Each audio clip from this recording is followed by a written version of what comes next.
Welcome back to the Homestead Miami Speedway. It's a warm and humid day here in South Florida, but the ambient heat is nothing compared to what we might see on the racetrack in the Ford EcoBoost 300. Excitement is starting to peak. It's just a matter of hours before the checkers will fly, closing out the 2013 Nationwide Series season. And along with that, a new champion will be crowned. Time now to go trackside.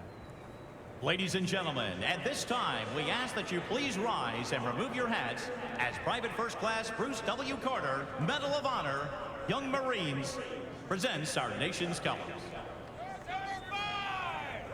Please remain standing as Pastor Scott Claunch from Calvary Chapel offers our invocation. Let's pray. Father, we know that freedom is not free, and so we take time to honor those who have paid the price, our missing in action, our POWs, our fallen heroes, the active duty and first responders around the world. And we also ask today for the drivers and pit crews, for their safety, for the fans and all in attendance here today. Thank you for the sponsors and all who have made this possible. And we thank you for sending your son that we might have an understanding of the width and depth of your love for us. In Jesus' name, amen. Here to perform our national anthem, please welcome Miami actress and recording artist Elizabeth Elias. Oh, say, can you see by the dawn's early light what so proudly we hailed at the twilight's last gleaming, whose broad stripes and bright stars through the perilous fight o'er the ramparts we watched were so gallantly streaming, and the rockets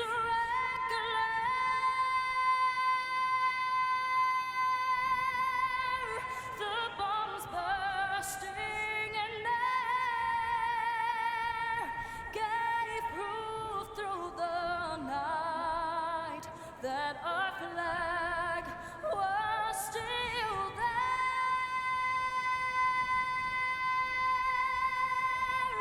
Oh, say, does that star-spangled banner yet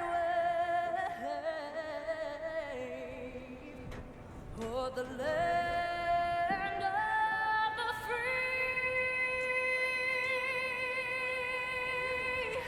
And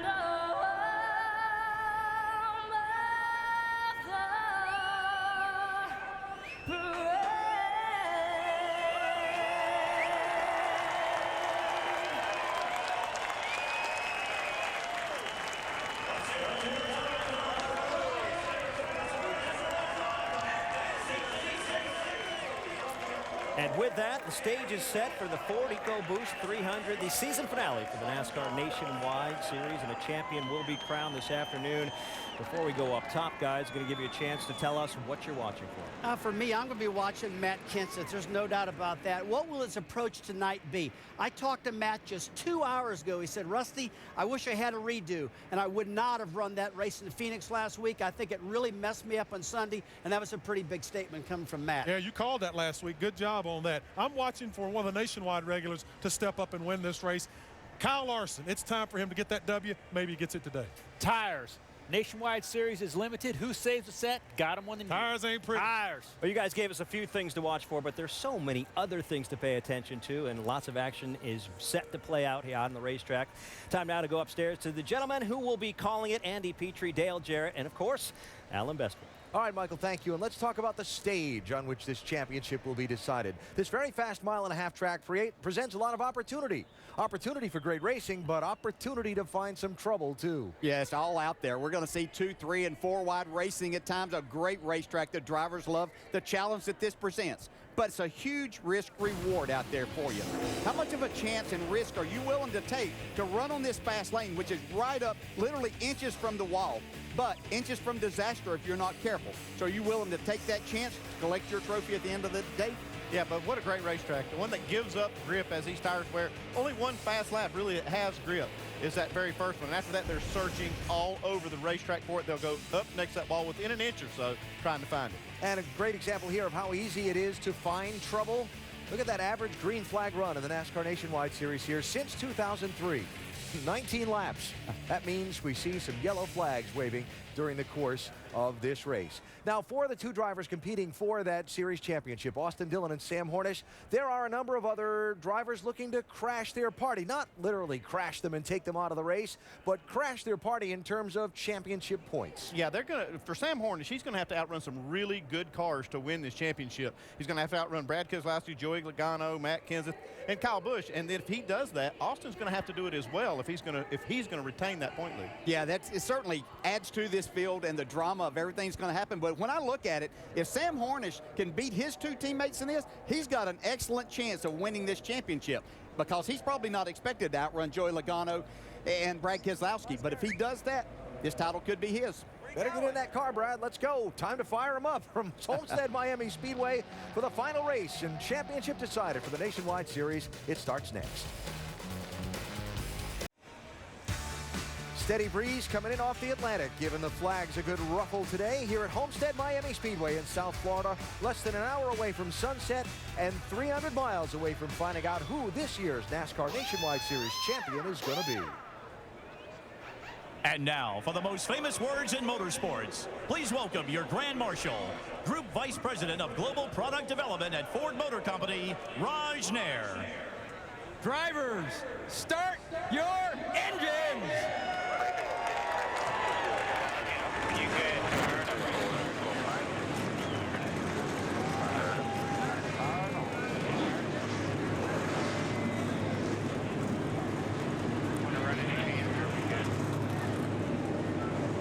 Now the talk is over.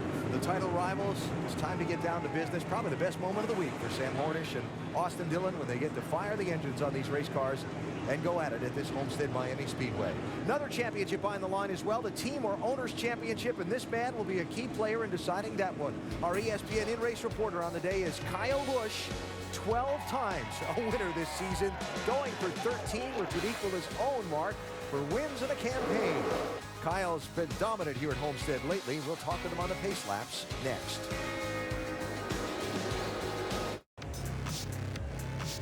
What a beautiful sight. South Florida, mid-November. And the spectacular Homestead Miami Speedway, where the final race of the NASCAR Nationwide Series season, the Ford EcoBoost 300, is about to get underway. The field of cars about to roll from the pit lane onto this fast mile-and-a-half track. So, two championships at stake today. Of course, the Nationwide Series Drivers' Championship. 8 points separating Austin Dillon and Sam Hornish Jr. starting the day. And you see where they're lined up for the beginning of this race.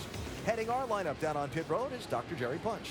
Thank you very much, Alan. And folks, when you grow up in a racing family with a legendary grandfather like Richard Childress, you know that it's your destiny to become a NASCAR champion. In a sport where history and family are so important, Austin Dillon knows that if he pulls this off today, he will be only the second, third generation driver to have ever done it, joining the family named Earnhardt. And oh yeah, by the way, when Dale Earnhardt Jr. did it, he was also driving car number 3. Here's Vince Webb. Trailing by just 8 points in the championship, Sam Hornish knows they do not need a Hail Mary. That deficit can be erased with just a handful of positions on the track. The crew chief Greg Irwin knows he must make the right calls today, and his crew must be error-free during their pit stops. Put Sam out ahead of Austin Dillon, put the pressure on that 3 team. And if it happens to make a mistake, be ready to capitalize and get Sam Hornish in this 12 group the championship. Alan? Okay, Vince, thanks. So that's the Drivers' Championship. NASCAR tracking separate points for teams. And Roger Penske's 22 ahead of Joe Gibbs' 54 by that many points. Not a whole lot starting the day. Let's get some story updates on that championship, beginning with Dave. And Alan, earlier today, Joey Logano laid out for me the scenarios by which his 22 team can give Roger Penske its first Nationwide Series Owners Championship. There was a lot of details, but Joey said, hey, I got to know what's going on. I do know I've got to keep the 54 in sight. Really, I just got to win. He already starts ahead of Kyle Busch. Jamie Little? And Kyle Busch has already had a weekend to celebrate. Last night he won the Truck Series race and managed to win his second championship as a team owner. So needless to say, he's up for that task again tonight. His crew chief, Adam Stevens, told me they came to this race to lead the most laps, win the race, and win the owner's championship. He said simply, if we don't, it's a disappointment, and quote, the one that got away. Now keep in mind, he wins this race. It's his 13th on the year as a part-time driver. Alan? Jamie, thanks. And Kyle Busch, our ESPN in-race reporter on the day. 2 more pace laps before the green. Let's talk to him. Hey, Kyle, Dale Jarrett in the ESPN booth. You have a copy? Yeah, right here, DJ. Okay, Kyle, thanks for talking with us today. We're going to go right to our mailbag question from Chris in Granby, Colorado. He says, after winning the truck race and Owners Championship last night, how do you like your chances today to make it 2 for 2? Well, I think our chances are pretty good. We've certainly had some great race cars this year, and true testament to this team and everyone at Monster Energy, Adam Stevens, and you know, we've had some fun this year, so it'd be nothing better than to come out here and try to lead the most laps and win the race, and if we do that, I think things will go our way. Hey, Kyle, along those lines, now you hold pretty much every record in this nationwide series, and you can tie one of your own records here today with another victory. But if it comes down to maybe taking a risk on this slick racetrack to try to get that win versus sitting in a position that could get you that Owner's Championship, which do you take tonight? Well, you certainly got to be mindful of both situations. So as it's coming down towards the end, obviously you got to be thinking about your points, but also you want to be thinking about the win too. So we just hope that we don't have to think about 2 situations, and you know, we're just worrying about going to get a win, and when we win the race, everything else takes care of itself. All right, Kyle, good luck in that. Thanks for talking with us. Now Andy's going to talk to your crew chief, Adam Stevens. Hey, Adam Stevens, Andy Petrie up here in the booth. You have us?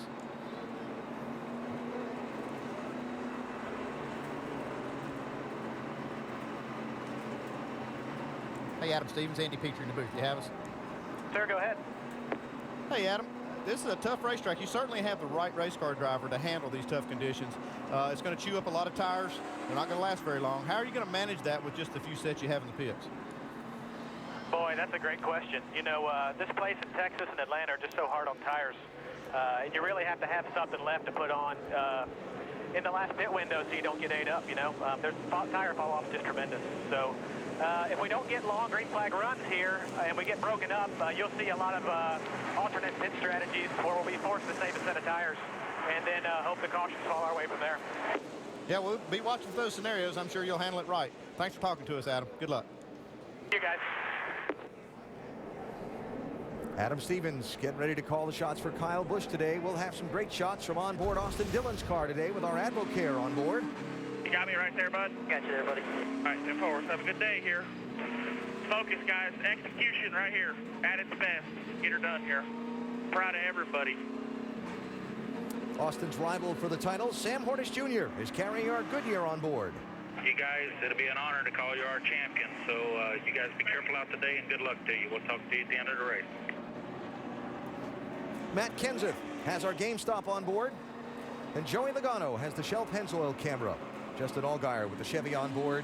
And Michael Annette with the Fresh from Florida camera. Brad Keselowski has our Ford EcoBoost on board. And Kyle Busch with our nationwide insurance camera. And we remind you that during today's Ford EcoBoost 300, NASCAR.com/RaceBuddy has enhanced coverage for you from Homestead Miami Speedway with 10 HD live race views, live chat, and live leaderboard. So, mile-and-a-half track, 300 miles, it's 200 laps around here today. Sun's going to set in less than an hour. Track conditions going to change. And that big strategy factor, the tire wear, and the limited number of sets of tires teams are allowed to change by rule in this series. Yeah, you're going to see this racetrack really get slicker, actually looser as it's not going to get slicker, but it's really going to be looser for these guys when it starts cooling down, from what I've heard. And 2 drivers for 1 championship trophy. Austin Dillon trying to hold off Sam Hornish Jr. for the Nationwide Series Championship. Sam firing the first volley of the day, winning pole position in qualifying earlier. He leads the field to the green flag.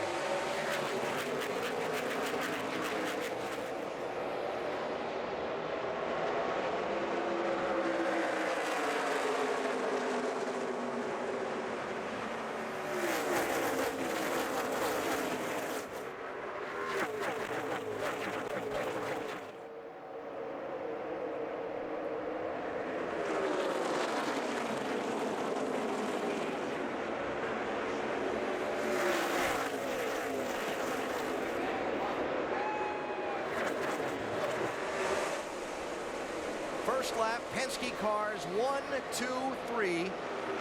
And as they run, because Sam Hornish just led that lap and collected that bonus point, check out the standings as they shuffle throughout the day. Yeah, Sam could get Joey and Brad to line up behind him back there and make it tougher for everybody to get by. It'd be a great feeling for him today. Only one problem is they can't hold this guy back. It's going to be tough for sure. That's Brad Keselowski in the 48 car here for this race.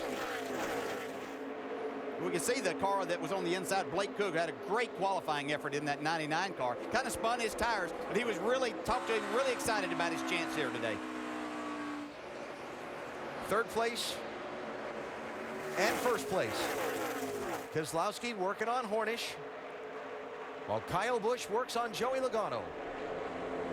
32, Kyle Larson. A lot of folks thought that young man could have a shot at his first win. Well, he sure does too. Talked to him before qualifying, and he liked his chances here today. Loves this type of racetracks where it's kind of slick. We see Brad trying to take the lead away, but Kyle's pretty excited about today and tomorrow. Yeah, you talk about Kyle Larson. He doesn't usually qualify that good. He qualified 8th. You wouldn't think, well, that's not that great. That's a great qualifying run for him. That says he's going to have a good car today. 18 is Matt Kenseth. Wow, Kyle Busch tried that higher line there, and look at the ground he lost to Joey Logano. Yeah, it takes you a lap or two to get that feel back. They haven't been on the racetrack in racing editions since yesterday afternoon, so it's going to take a little bit of time to get the feel of your car up against the wall, but that's going to be the place that you're going to have to go race tonight. So you're Sam Hornish, and you're trying to lead the most laps and get that bonus point. Here's your teammate worrying you down to that bottom side lap after lap in the early going. Yeah, that's all I can about say is that got to outrun them all. Yeah, you do. And, you know, you'd like to think you might get a little cooperation, you know, especially here at the beginning of the race, just to get some laps under your belt and get things going that would be beneficial to you. I think Sam knew that all day long and through the night that he was going to have to race his teammates here. I was going to say, you know, the 22 car you see in third in line, he needs to lead a lap too for this Owners Championship. There's so many things to follow in this race. You got the Drivers Championship, the Owners Championship, and the Manufacturers Championship. That was more like what I expected to see. All right, Sam's going to run on me. I'm going to let him go. Yeah. Whoa. Hey, Sam, yeah. 12 car wiggling around there. Yeah, you can run down there, but you just got to know that in doing that, you're probably going to abuse the tires a little bit more, and you're going to have to be careful. Yeah, why is it on these slick racetracks where these tires give up so much grip and like this, that they always migrate right up next to the wall? Well, there's a couple of things. It's, you know, you don't have a cushion like we would speak about on a dirt track, so to speak, but there is a cushion of air between that wall and your race car and being there. And you can run a little bit harder up there and not slide. Plus, you're not turning the steering wheel as much up there. It's just easier to go around, and you're not abusing the tires. You can get more out of them for a longer period of time, and you can drive the car around the corner with the throttle from up there. Third place, 22 Logano, 54 Busch, 32 Larson. I did talk to a number of other drivers that said Kyle Larson may be the car and driver to beat here before this is over tonight.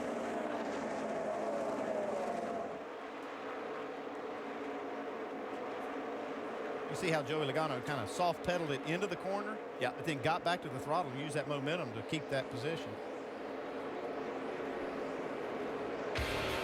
The Ohio native, Sam Hornish Jr., needing to overcome a little bit of a deficit to win the championship. Right now, he's leading the race at Homestead Miami Speedway.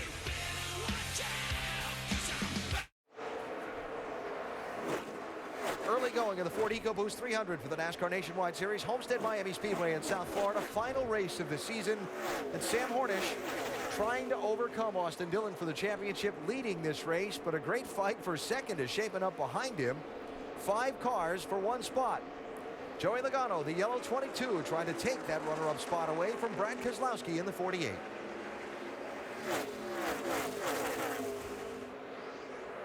So Penske cars running 1, 2, and 3, with 2 Joe Gibbs Racing cars in 4th and 6th, Kyle Busch and Matt Kenseth. Just establishing for you that Austin Dillon, after starting in the 11th position, has kind of found a place to ride in line for most of this early lap. Yeah, the only problem is competitors found a nice place to ride too. It's just up front. Yeah. See Elliott Sadler there. He didn't have the greatest qualifying run. He told me he wasn't sure what he had for qualifying, but thought that his car was going to be pretty good in the race. He's moved up into that 10th spot. Picked up 7 in the opening laps.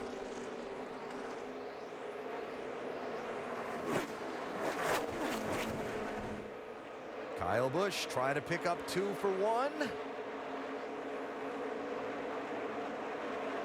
He'll get 1. Kyle up to 3rd. And now Kyle Larson with the momentum as Keselowski checked up a little bit. He kind of had to check up or get into the back of the 54, it looked like right there. And Brad's been down the bottom running a lot, and the longer you stay down there, the more you're going to hurt those tires, and you're going to pay the price, and you pay for it more on the exit of the corner.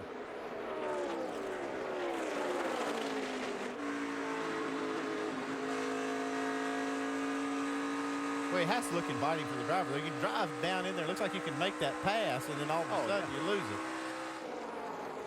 You know, watching Matt Kenseth there in that 18, just thinking how funny it is. You come to these championship deciding weekends, and the guy that's second,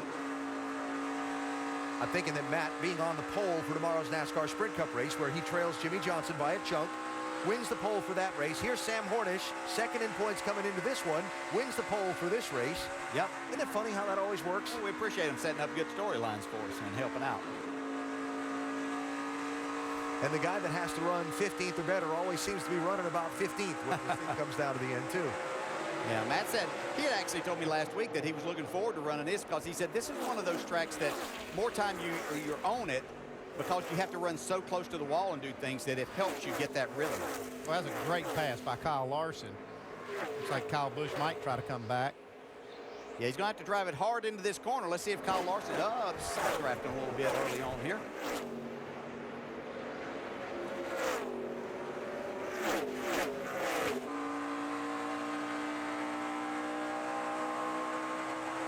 Well, Kyle gets back around Kyle. Good passes by both Kyles there in the same lap.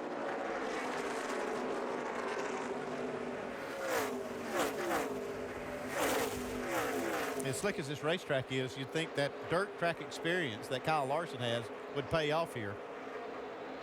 10th place, Austin Dillon, 3, trying to take it from Brad Sweet in the 5. I think Austin Dillon is in a different type situation. He just has to manage this race until it really comes time to settle what's going to happen. You work on your race car. You know the track conditions are going to change. You just keep yourself within that distance that you need. And again, make that last pit stop the one that counts, and you've got your car adjusted. Justin Allgaier trying to follow Dillon up through some of the traffic. Let's see if he can't get by Dillon and pick up that 10th running spot. Bud, what do you got here? Loose right now, man. Loose on the exit. We'll loose everywhere. For that brake fire. Danny Stockman, Dillon's crew chief. Yeah, I'm not sure. I mean, I don't think they're using a whole lot of brake, so I don't know about the brake bias there, but unless that's a code word for something else that they're, maybe wanting to talk about there. How about it, Doc? I'm not sure about the code word, but yeah, he's been complaining the car's very, very loose. They're telling him to tiptoe and take it easy. His grandfather, Richard Childress, told him right before he jumped in the car, he said, if the car's not handling right, understand this, son, the only one that can beat the 3 car is the 3 car. You're the only one that can beat yourself today. If the car isn't right, then manage it until we can get it right. Don't try to do anything you shouldn't do on the racetrack. That's how you win a championship. He would know. Oh, yeah, he knows. 6 NASCAR Sprint Cup championships. A few more Nationwide Series championships for Richard Childress. And trying to watch his grandson Austin win a Nationwide Series championship today. Austin running in 10th. Sam Hornish continuing to lead this race. But we're still very early on in the going here in South Florida. And here at Homestead Miami Speedway, Sam Hornish is trying to roll up to the position where he can take home a championship trophy. His rival for the title, Austin Dillon, is losing some ground. Trevor Bayne in 12th place, trying to kick Austin Dillon back another spot. Houston, you see how loose it is. I can't do nothing with it right now. Stay with us here, bud. Stay with us. We'll get you fixed up here.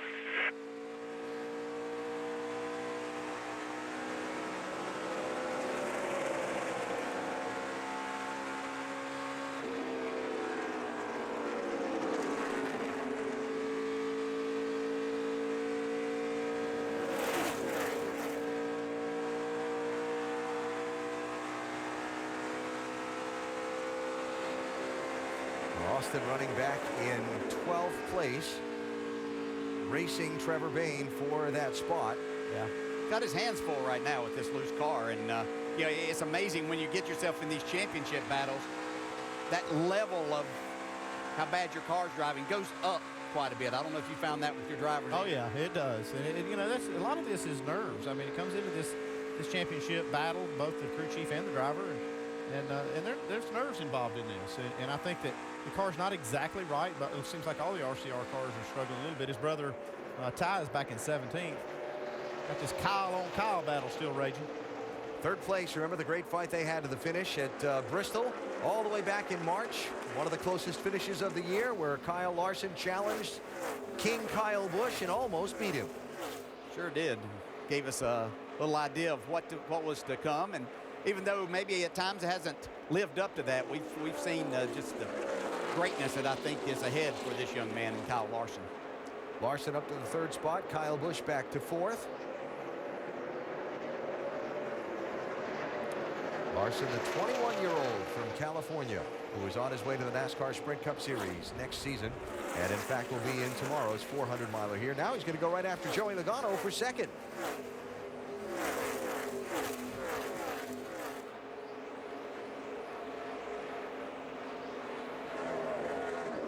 Logano's dropped about a second and a third back off Sam Hornish's bumper. He's starting to feel a little bit of heat from Kyle Larson now.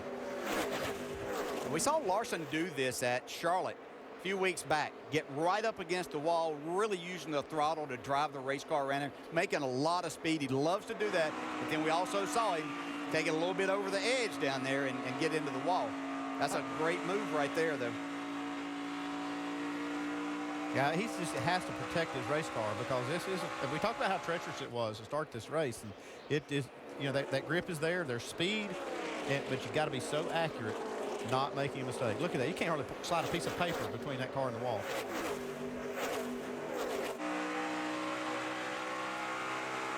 It's got to be fun as a driver, running up there by the wall. Yeah, that's a blast. Do that? Yeah, when your car is good and you can do that, there's nothing more fun than just to get that speed out of the car right there against the wall.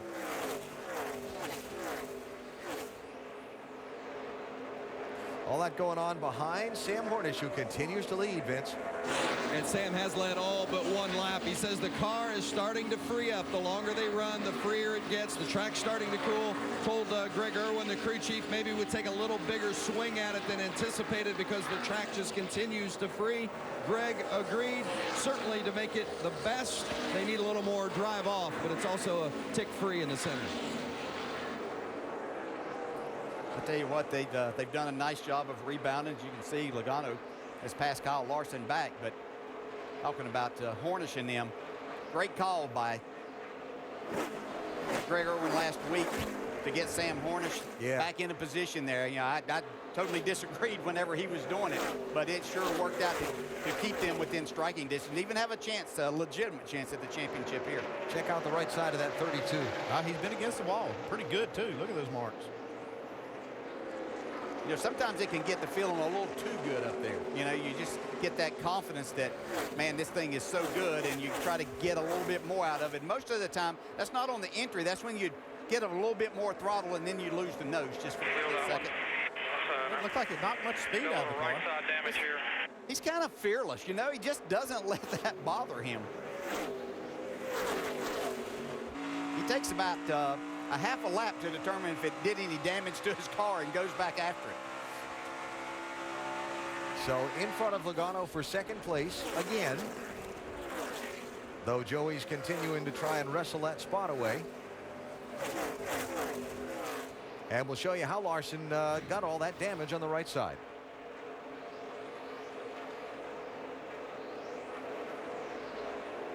It's just bound to happen when you run that close to the wall.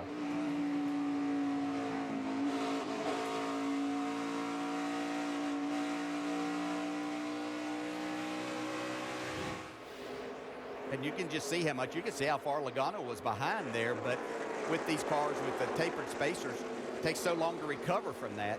But he's back at it, going hard again, chasing down the leader. Yes, he is. So Sam Hornish leading, Kyle Larson closing. Drivers' Championship, Hornish leading, and Austin Dillon back to 13th. But we're just at the 50-mile mark of the Ford EcoBoost 300.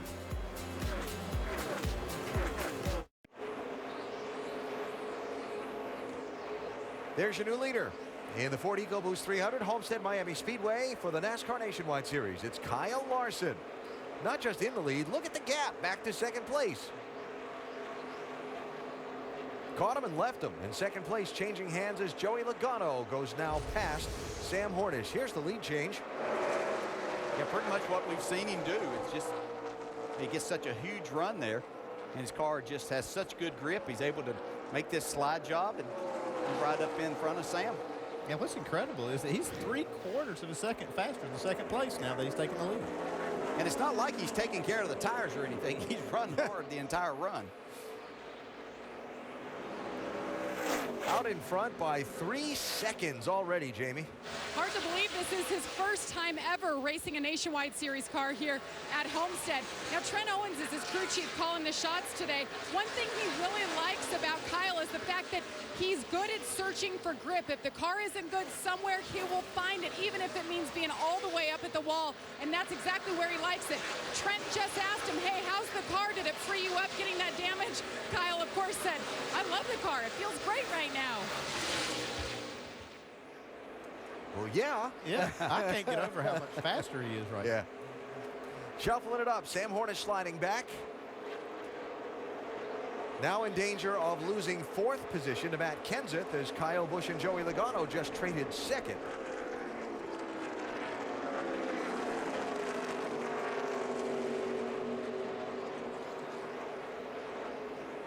So after Penske cars ran 1, 2, 3 in the opening segment of the race, now Logano is 3rd, Hornish is 4th, Keselowski is back to 9th place.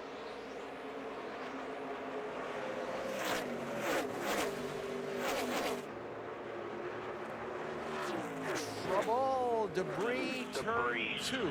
Caution for debris. First caution of the race. Right about time they were going to be thinking about green flag stops.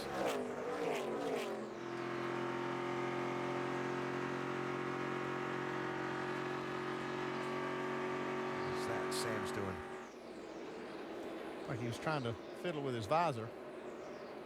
It's getting a little bit darker, you know, the overcast, and now the sun starting to set.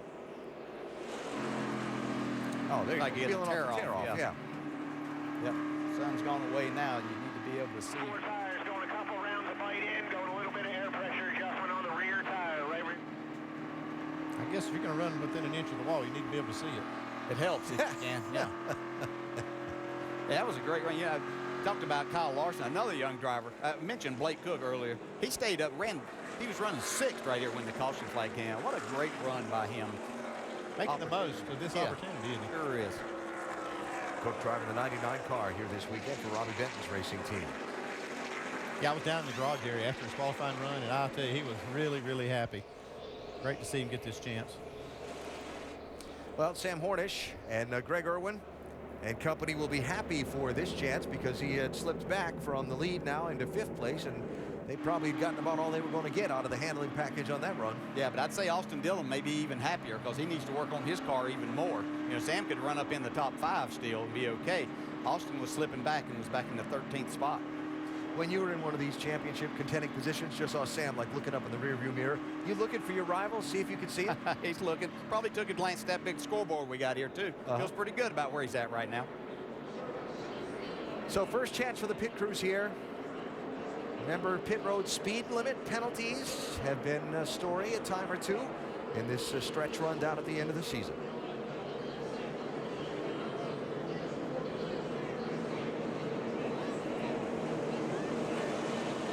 Championship leader starting today is in front of Doc.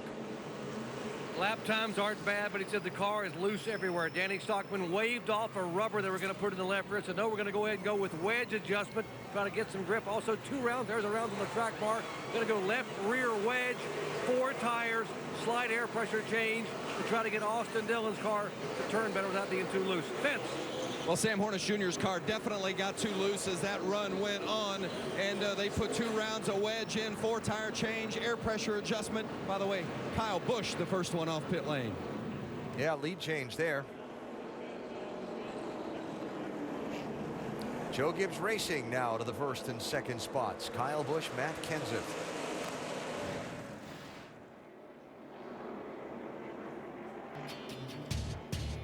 Little hiccup. One of those lug nuts bouncing away gets under your foot. It'll take you down in a heartbeat.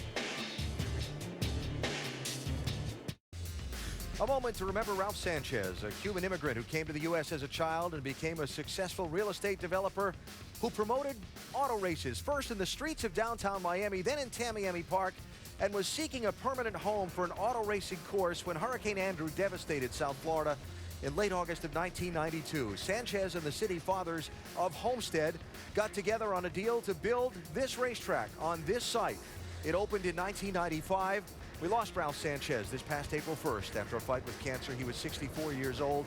But this championship venue, a result of the father of motorsports in South Florida, if you will, Ralph Sanchez. We are ready to restart the Ford EcoBoost 300. NASCAR Nationwide Series Championship deciding race, and the championship leader starting the day, Austin Dillon, just off the pit lane. About big adjustment here. Big adjustment. You'll be fine. Stay up on that wheel for us. We'll keep working on it, okay? Same as last year, you know? Sure, we'll be all right. Yeah, they did make a big adjustment. I saw them spin the left rear jack screw 3 rounds, put the track bar down 3. Definitely going to make a change. See how it works out as we go back at it. Lead change on the pit stops. Kyle Busch, that black 54. Now the control car at the green flag. Interesting, he chose that inside lane to restart here. Matt Kenseth to his outside.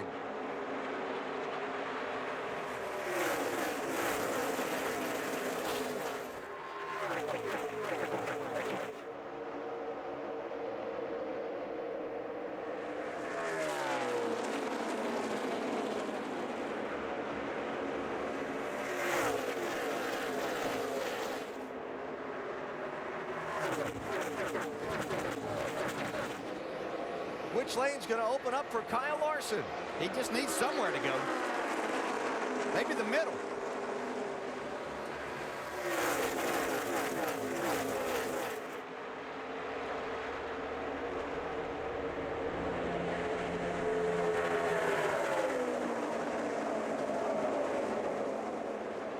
You see Elliott Sadler showing up inside that top 5 now. Actually 6th last time by.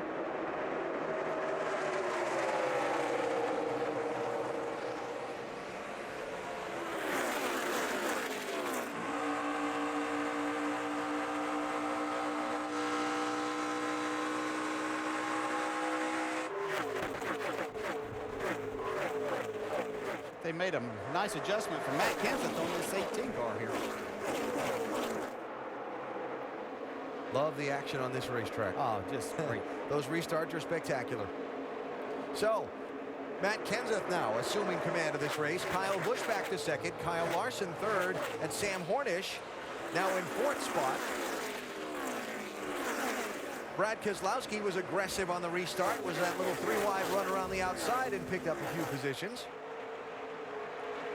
As Hornish and Logano race for 4th.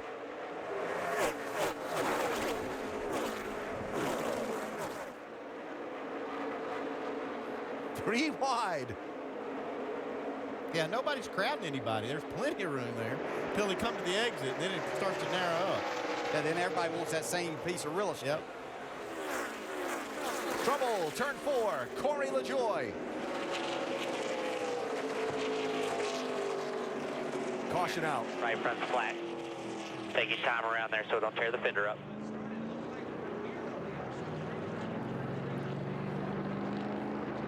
Corey, the young son of Two-time series champ Randy LaJoie, 22 years old,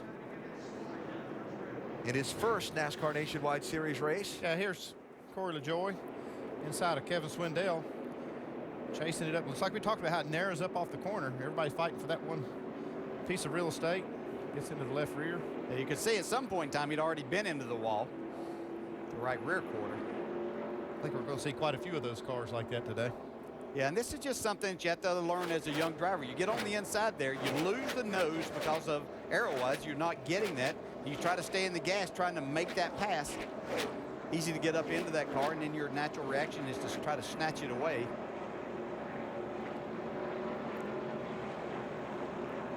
Now, three youngsters there that are the future of this sport. Kevin Swindell, Ryan Reed, and then Corey LaJoie.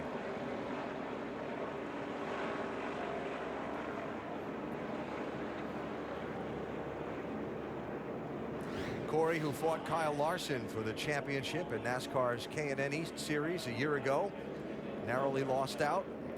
Been running some of the ARCA Series this year. Picked up 3 wins this season. And now getting a Nationwide Series lesson here at Homestead, Miami. His first time racing here. Yeah, and signed on by Richard Petty Motorsports as a developmental driver for them, and seen and heard only good things about the young man. So, Andy, everybody just in at lap 48. Caution out again. Yeah, no, we're not coming down. They only have a certain amount of tires that they can put on this car. They have to at least keep that set for the end of the race. See the 3 car coming in. I doubt he's going to put tires on, but I bet they're going to make an adjustment. All green all the way down here, 4,200. Coming at you guys. Keep coming. 10 away. 5, 4, 3, 2, 1. Do not slide them. Plenty of time here, guys. Plenty of time. 2 rounds in the right rear. They're going to pull the left rear tire off, put a full rubber in the left rear. Austin Dillon said the adjustments a moment ago helped it turn, but it's still very, very loose on exit. They decided to go ahead and add another adjustment in the left rear. Rubber in the left rear, 2 rounds down on the track bar. Fill it full of fuel, no tires. As Andy said, they got a safe set of tires. You saw a moment ago, grandfather Richard Childress very concerned about the fact that his grandson has a handful of a race car right now. Alan?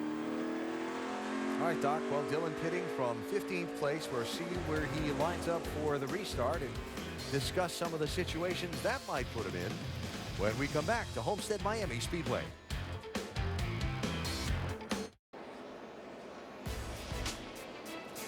Got our people checking to see if that's the full moon, because if it's a full moon Saturday night at the racetrack, wild things are about to happen. Tomorrow, we'll see if wild things happen in the final race of the chase. The Ford EcoBoost 400, Jimmy Johnson, Matt Kenseth, Kevin Harvick, all qualified well. Kenseth on the pole. Who carts home the trophy? We find out tomorrow, starting at 1 Eastern on ESPN. Matt Kenseth leading in today's Ford EcoBoost 300 for the NASCAR Nationwide Series. He and Kyle Busch had a good race for the lead after that opening round of pit stops. And now Matt will have lane choice as we get back to action here in just a minute. Austin Dillon pitted from 15th. Now he's back in 23rd place. Buddy, we're going to be fine. We need to make that adjustment now anyways. Hell yeah, bud. Well, we're going to be good here now. We're ahead of it now, I feel like. We just got to, we got to stay on our toes here. Everybody stay calm and pick them off one at a time. We'll be fine.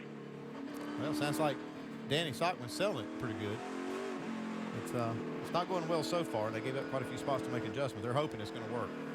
How many times when somebody told you to stay calm, did you stay calm? Me, never.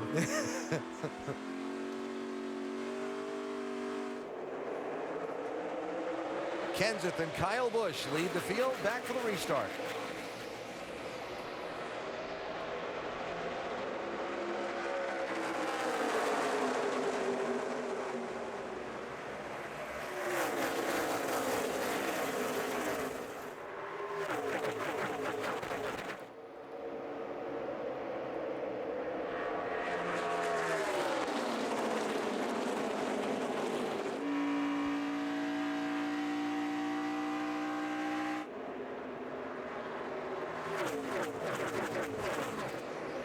Kyle Busch tried to make a run into 3, but couldn't quite clear Kenseth.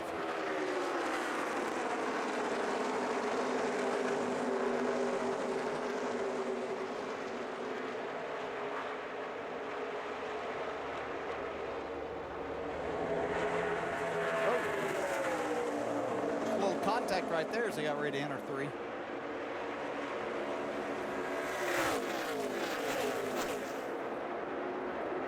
It's all right. They're only doing 180. I guess Matt Kenseth said, well, if you want it that bad, just take it. So Kyle Busch back out in front with Sam Hornish in third, right behind Kenseth. Then Keselowski, then Elliott Sadler. What a run in the opening laps in that 11 car. Car looks really strong. Started 18th, up in 6th. Yeah, well, I think about Elliott at a place like this. He was fortunate to come down here and test the Cup car he'll be driving tomorrow, so I'm sure that helped somewhat. But a lot of drivers like in this racetrack to Darlington, just the lack of grip running right up against the wall. Elliott always successful at Darlington. Fighting Joey Logano there for 6th and 7th places.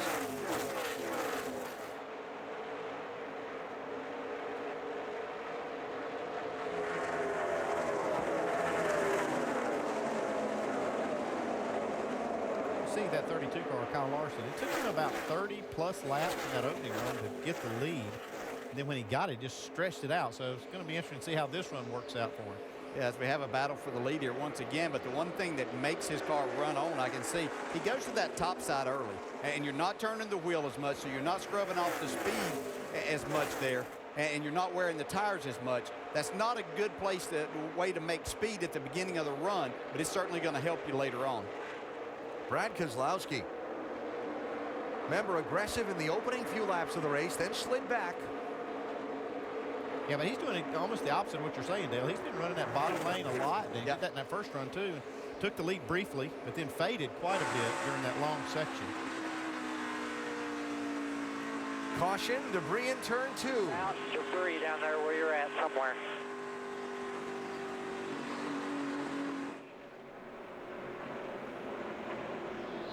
Whatever that may be. Yep, definitely there. It's hard as being one of the spotters around here to know exactly what that is, but a lot of the things that they run, you see it's a run over right there. And Jeremy Clements knows he ran over something. Same wiggling that car back and forth. There it is, hunting the splitter. So third caution of the race is out. And came out as Keselowski and Kyle Busch were fighting for that top spot.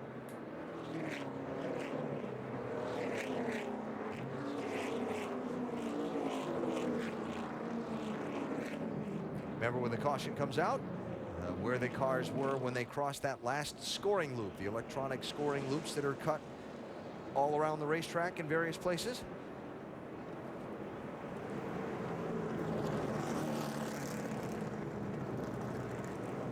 And at least as they've fallen in line, it's Keselowski who is the race leader.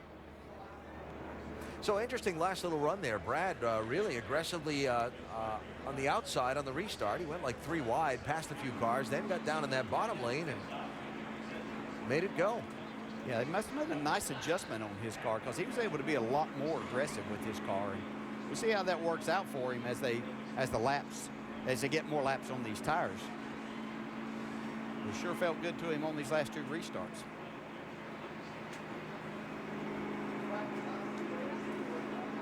A much different experience in South Florida this weekend for Brad Keselowski. Last year, he wound up the weekend celebrating a NASCAR Sprint Cup Series championship. And this season, he is not in the chase for the NASCAR Sprint Cup, trying to help his team owner Roger Penske in some way win the Owners' Championship in the Nationwide Series. Front runners stay out. 18th place Ryan Reed, first to come in under the caution flag. 100 miles into the Ford EcoBoost 300.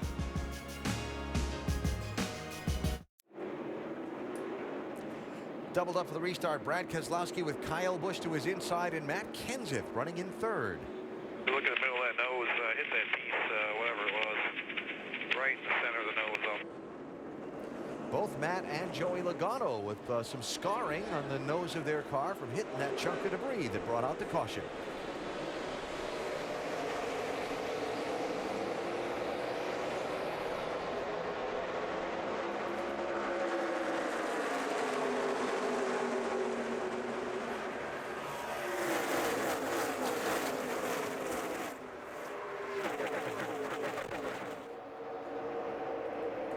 Now this might get interesting. Sam thought better of that.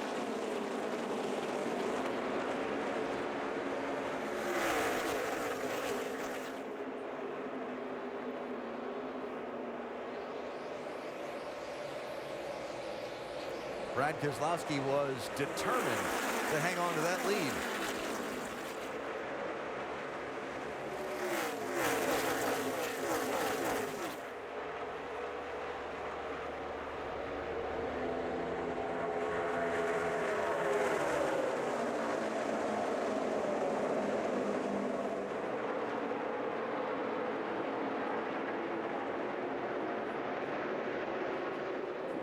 Yeah, that's some fun racing. Hey, how about Parker Kligerman slide into this top 10 group here, up to 7th place in the 77.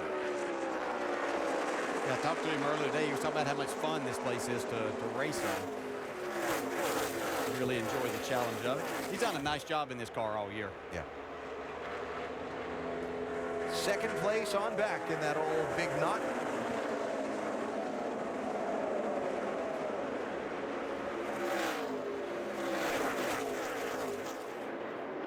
Hang on there, Hornish. Had enough room to slide up in front of Kyle Larson. And Sam hanging on in 4th spot. Talked about some scarring on the nose of Kenseth's car and Joey Logano's car. And Vince, apparently it was not something insignificant they hit. No, this is a pretty large piece of metal here, and it was definitely the debris that the 22 hit on the front of their race car, and then it ended up being stuck in the front end of the 51 when it came to pit road. So certainly the 22 and maybe some other teams dodged a bullet when they hit this debris out there on the track, Callan.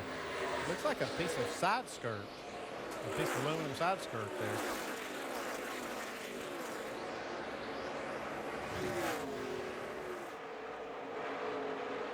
Wow. Now you can see why it was so mangled up. Bet that gets your attention. Yeah, it does that. I was very fortunate that that splitter did it and didn't get back there under a tire. So Logano in 2nd, but in a good fight for that with Kyle Busch and Sam Hornish and Kyle Larson. Matt Kenseth, who was leading just a little bit ago, now finds himself back in 6th place.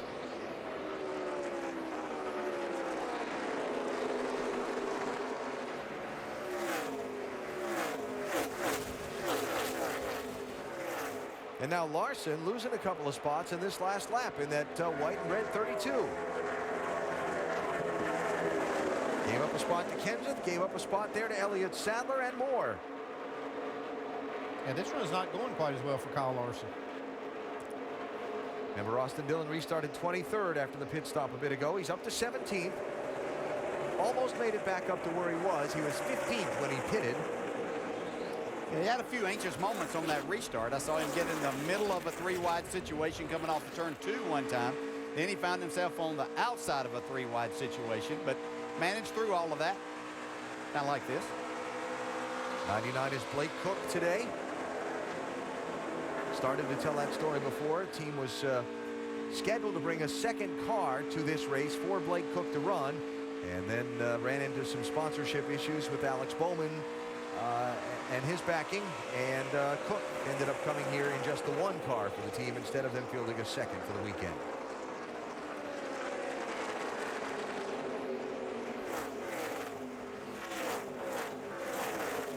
Landon Castle in the 4. 44 Cole Witt, all racing for this position with the championship leader starting today, Austin Dillon. It'll be interesting to hear what he says about his car now. They made some major adjustments to tighten that car up, Andy. Yeah, they did. They put wedge in it. They lowered the track bar. They actually came back then and raised the back of the car a little bit and put a rubber in the left rear. So, yes, they made a lot of adjustments. Looks like it might be a little bit better. It's hard to tell at this point. What are they saying about it, Doc? Andy, basically what you just said. He said it is better than it was. It is not as loose as it was, and they said, well, just roll the top of the racetrack. See if you can get it to roll up there. It won't be quite as free coming up off. They're going in the right direction. Not where he wants it yet, but much better. Well, Austin has yet to crack the top 10 under green flag conditions in this race. And you know that's why that's significant. He has the best 1.5 mile average finish in the history of the division. And here he is. He qualified outside the top 10 for the first time this year on 1.5 miles. He's just having a really rough go so far.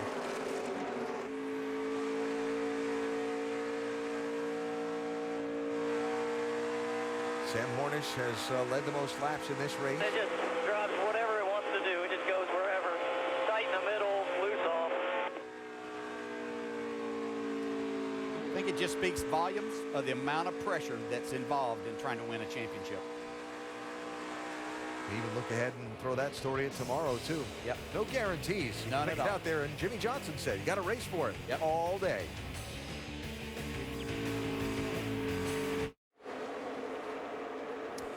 Welcome back to the Homestead Miami Speedway as we're nearing the halfway point of the Ford EcoBoost 300. We just saw a lead change. Joey Logano going by Brad Keselowski for the lead. Here's a look at how it transpired.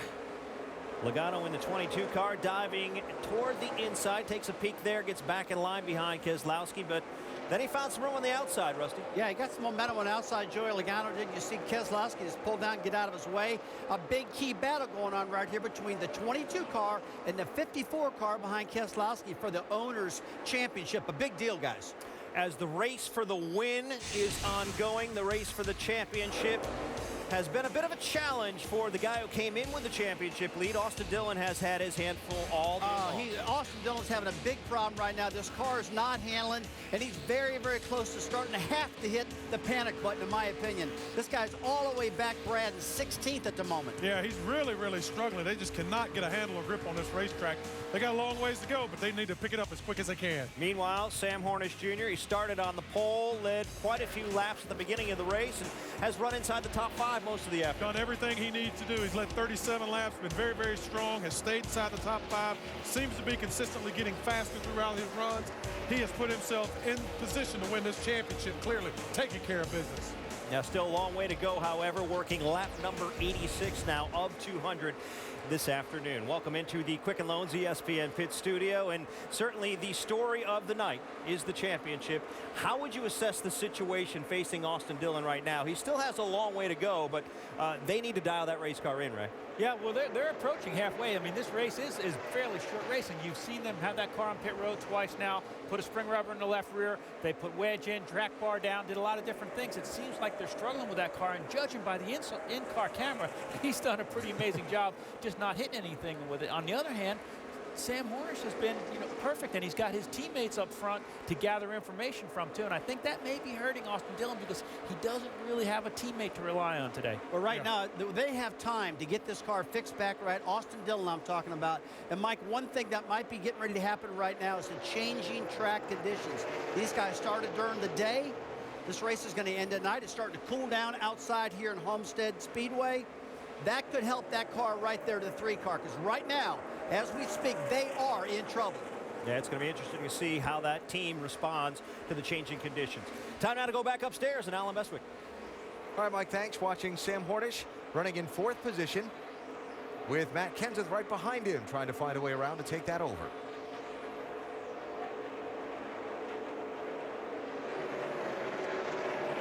And for Sam, DJ, you talked earlier about the race at Phoenix last week, where they struggled with an ill-handling car and then Greg Irwin made a call to leave Sam out on the racetrack, and they didn't lose as he loses that spot. They lost some positions after the restart, but not back to where they would have been running had they pitted. A call you think might have been season-saving. Could have been, yeah, if they go on and win this championship, they can look back on that and say that's what did it. I mean, obviously it's a long season and a lot of things happen, but they were not going to have the opportunity if they finished where they were running, which was outside the top 10. They were going to lose too many points, regardless of what would happen here today. So it may take something like that from this 3 car here today and tonight. And I like Rusty's point. They better hope that this track cooling down is going to benefit them, because they've made a lot of adjustments that really haven't benefited them at all yet. Sam running right now in 5th.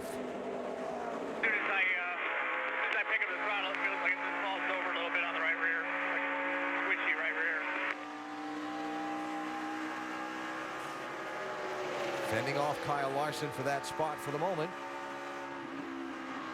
And I love watching the night races, the clear shield, and look at that driver's focus in that corner. With these racetracks like this one, that's slick and it loses so much grip. Nobody's car is driving good. You're not going to hear comments from guys saying, oh yeah, my car is perfect. They're not happy even if they're leading the race. Their car is sliding all over the place. I was actually talking to Drew Herring before the race, who's doing a nice job up in the 10th spot right now. But he was talking about that, you know, he said his car didn't feel good at all in practice. He said, but I go look at the times and everything, and I'm not really that bad. He said, so they're trying to tell me it's a level of whose car's not as bad as someone else's. And he said, I have to understand that throughout this evening. Well, Sam Hornish hanging in 5th place. Austin Dillon back in 16th place, while Joey Logano is leading the Ford EcoBoost 300.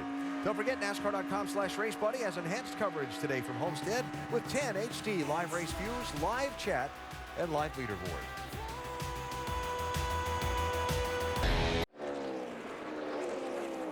Joey Logano leading the Ford EcoBoost 300 in his Mustang by 2.7 seconds. Trouble. Debris, turn number 3, just called in to race control. Yellow flag number 4 just before the set of green flag pit stops were going to happen for these leaders. Yeah, again, that falls at a good time for these teams to get down pit road, get 4 tires. They were just getting ready to do it under green. 4 tires and some adjustments for some. Austin Dillon still not making any headway to the front. It just swings. As soon as I unload the car, it swings the rear around.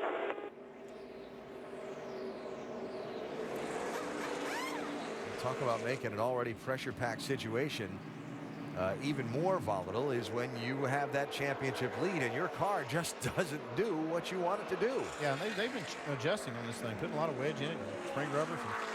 You know, Danny Stockton's kind of running out of options. At least down the road he's going. He's got to come up with something. Just amazing, because these 1.5 mile and 2 mile tracks have been their bread and butter. So caution flag number 4. And the pit lane will be open here for the race leaders. Jeremy Clements is going to get the free pass under this caution. So there'll be 27 cars on the lead lap, and we're halfway through this race. That could make a big difference late in the race, too, these championships at stake. Get that flat tire, make that wrong strategy call. Yep. Here they come.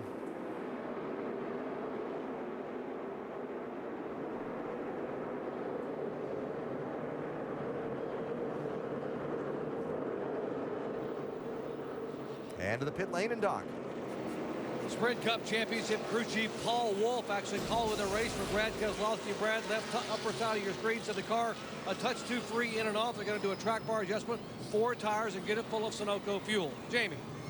Kyle Larson saying his 32 machine's better on the long run, but overall tight. There's the wedge adjustment, 4 tires. Vince? Logano is in, and so is Hornish. Hornish needs lateral stability. It's a 4-tire change, 2 rounds down on the track bar. Air pressure adjustment for Sam as well in the 12. Let's go back to Doc.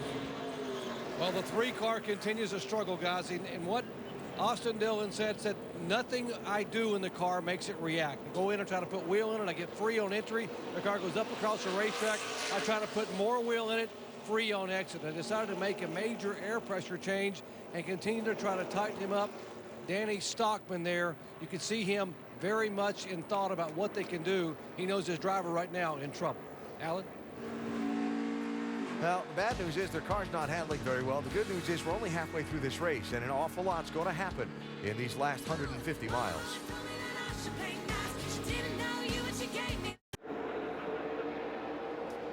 Great matchup tonight in the Pac-12 on Saturday Night Football. The number 4 Stanford Cardinal in Los Angeles to take on Southern California.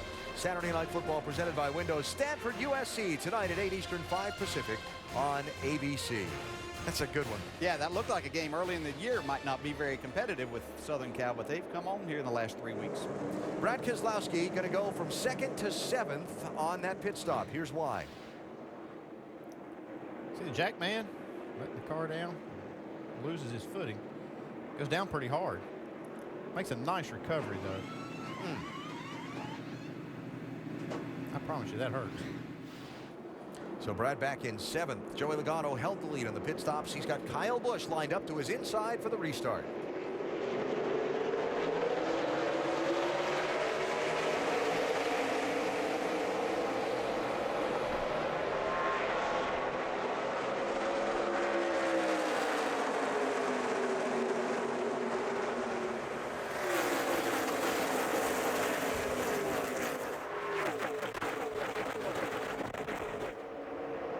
restart I've seen out of Kyle Larson. Not too shabby for Kyle Busch either. Got around Logano, got the lead.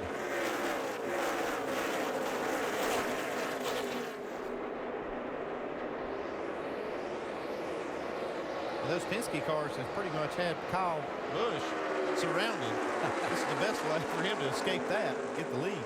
And remember, fighting for that team, that owner's championship, 54 and 22, running first and second. Man, did you see Brad Keselowski there? Pretty sideways off the corner. I don't know if it had him concerned, but it did me here.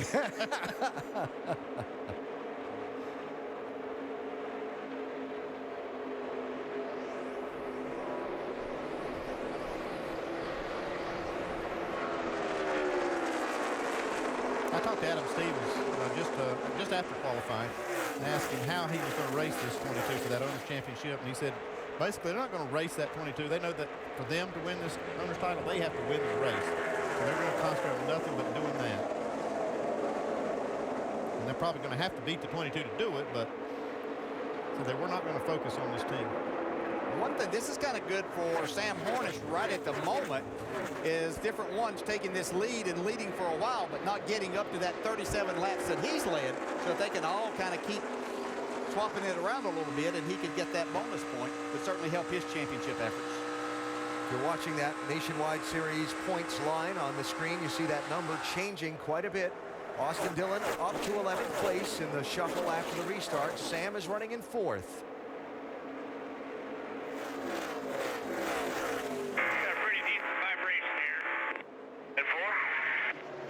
Yeah, that's not what you want to hear, because that could be a loose wheel after that pit stop. How about Matt Kenseth sliding that car off the corner? Yeah. A lot going on, boy. You got to have your head on a swivel in this one. Brad Keselowski trying to get that spot from Kenseth, make up a little bit of the lost ground with the Jackman slipped on the pit stop.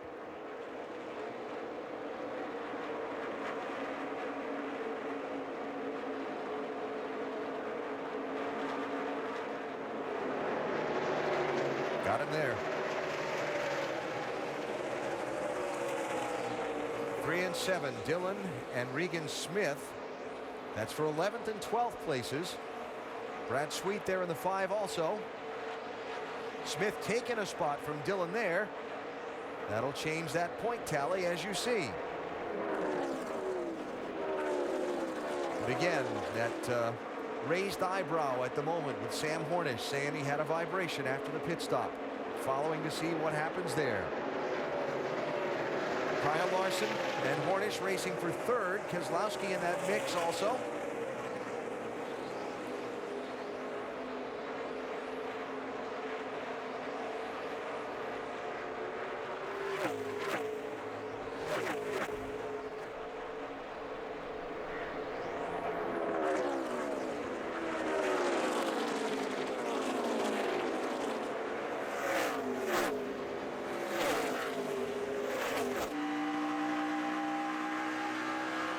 Sam trying to hang on to that top 5 spot for the moment, Vince. And as you noted and heard the radio, the vibration that Sam reported, I just spoke with the tire changers for both on both ends of the 12 car. They both say they got them tight, so doesn't seem to be a lug nut issue on the 12, at least at this point. I'm not quite sure what the situation might be. Yeah, but for that crew chief, Greg Irwin, that's just not what you want to hear. It may even turn out to be okay, but it's definitely not doing much for his heart rate. For the lead, Joey Logano, Kyle Busch, the 2 teams racing for the Owners' Championship. The gap that they started with coming into the race, if Logano runs 2nd, the only shot Kyle Busch has is to win the race. And that's exactly what Adam Stevens told me. He said the only way we can outpoint that 22 team is to win. We know that.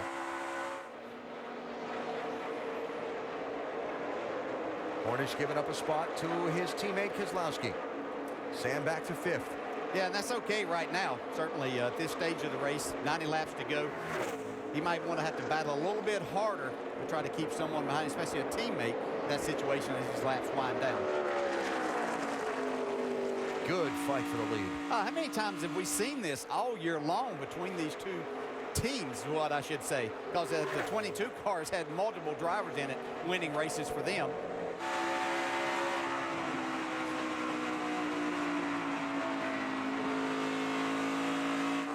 One of these two teams, 22 or 54, has won 13 of the last 14 races in the Nationwide Series. What a stretch.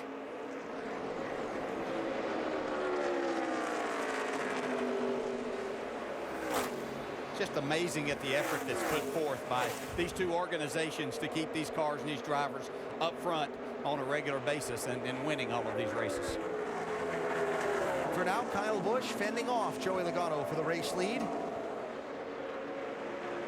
And Sam Hornish running 5th.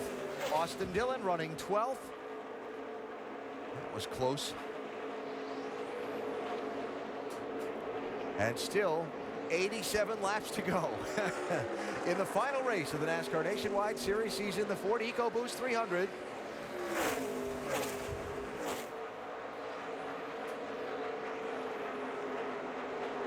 While they're fighting for this lead, Kyle Larson's chewing into the lead they have over him. Here he comes into the picture. You got to widen the picture out a little bit to catch him up next to that wall. He is up there. Been up against the wall a couple times in this race in that 32 car, but obviously hasn't hurt it badly enough to slow it down. I think the first time he hit it actually helped his car. Maybe the last couple of times it may have slowed it up a little bit, but not much. You can see Logano fighting his car there as he was trying to get off the corner, though, but it's going to maybe cost him second place. He had to chase it up the track. What a story of Kyle Larson to go and win this. Started the season out, leaving his engine almost in the grandstand at Daytona. A terrible crash coming to the checkered flag in the season opener.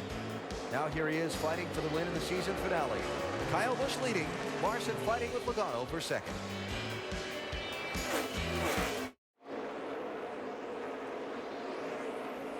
$80 laps to go in the Ford EcoBoost 300 for the NASCAR Nationwide Series. Spin, turn 4. Brad Sweet. Out here. Caution flag is out. Flat side of the right side of that car.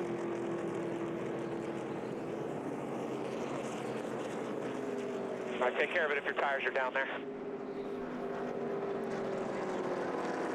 Brad was running in 16th place when things went sideways. Yeah, he talked about risk and reward. You see him right up next to the wall here. He's trying to get all he can. Gets up into it. Yeah, you can see there as he tried to power up, it just kind of lost the nose and get you up in, and then as you try to get off the wall. Yeah, it looks like it's hard to get the car off the wall. It's like it almost sucks it into it. And if you try to pull off the wall, it's just, you lose control. Yeah. We saw a couple of the trucks last night actually get into it, just kind of hang in the wall all the way around the corner. Andy pit stops this is 22 laps ago. Yeah, this is a tough one right here because they're going to want to change tires. That's going to leave them with one set of tires in the pits, and they'll have to use them because they'll have to come back under green. They can't make it the rest of the way here. So you're saying Let's get 4 tires. You're Sam, you're Danny Stockman for Austin. Yeah. You're going for a set of tires here. Definitely go for 2 more rounds of wedge in the left rear. 2 more rounds of wedge in the left rear. Interesting to see if somebody does try to stay out and save a set of tires, but it'll be difficult to keep up right now. Almost have to get tires this time. Bet everybody pits here, but we'll see somebody try just fuel only. Make that gamble on having the extra set if you get that late caution. That's what's going to be interesting to see how it works, because you lose a lot of speed, these tires do, after you put laps on them.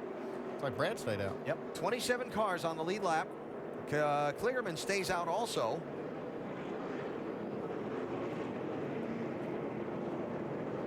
But on the pit road is Doc. And finally, Austin Dillon is better on entry, better on exit. Still needs a little more security on entries, and I'm now tight in the middle for the first time today. He'll make an air pressure adjustment. Going to put 4 tires. Got to get it completely full of Sunoco fuel. Trying to be flawless here in their stop. Vince.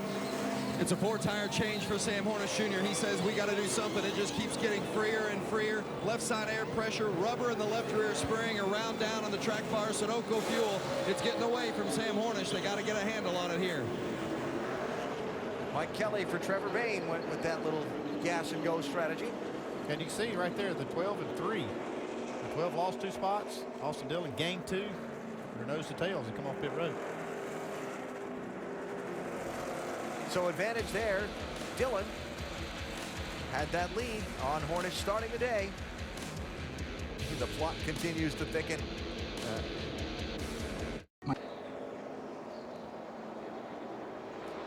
The Ford EcoBoost 300 for the NASCAR Nationwide Series season finale, ongoing at Homestead Miami Speedway. Inviting you to go to NASCAR.com for all your latest NASCAR information as we get set for this restart. It'll be with 75 laps to go. Brad Keselowski, Parker Kligerman did not pit under the caution flag. Trevor Bayne got fuel only. He's running third. Austin Dillon and Sam Hornish lined up side by side for this restart. And story behind the story, adjustments ongoing during the race. And the three car's been, pretty bad at the beginning of the race. They took the time to make adjustments. You can see the tire carrier there from the front has to handle both of the right side tires because the other guy is working on making the adjustments. This time, they're not making adjustments on the right side. A lot cleaner stop, and he gains 2 positions coming off the pit road. So Austin Dillon still yet to run in the top 10 under the green flag in this race, but he's lined up 11th here for this restart. And more importantly for him, the guy that's been up front, his rival for the title, Sam Hornish, has come back to him in this last stretch of the race.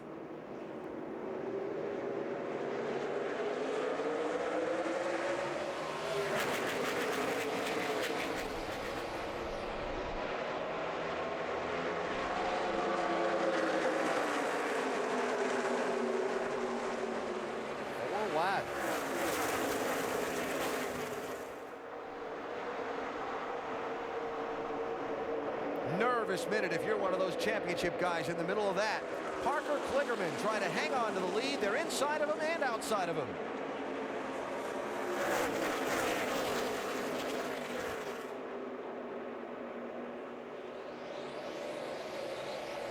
Kyle Larson leads that lap.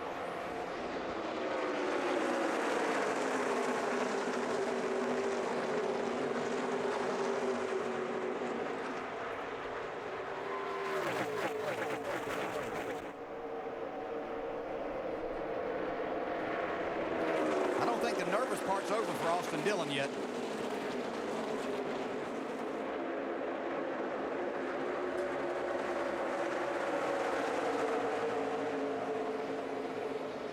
That was close right next to him. That was close.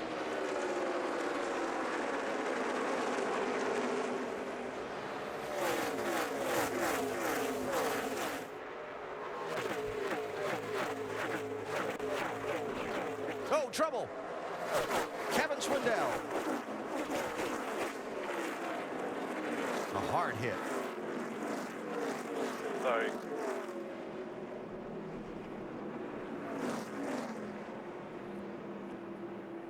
We're in the fence on the backstretch. Caution out, 6th time in the race. Kevin was running in 18th place in the middle of all that 2 and 3 wide action from the restart. It looked like there were quite a few opportunities for something to happen. Unfortunately, it was Kevin. Yeah, it looks like 3 cars racing for position. Kind of gets stacked up.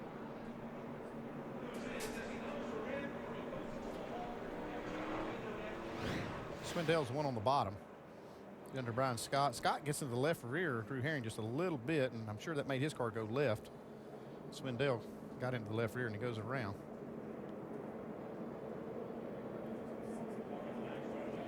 You can see Drew Herring wasn't all the way out against the wall there, and that kind of crowded everybody else. Not that he has to be out all the way against the wall, but it was leaving them not a lot of room to race off the corner then. You see catching that one piece of that safer barrier. A good look at how that works. You can see the end of it.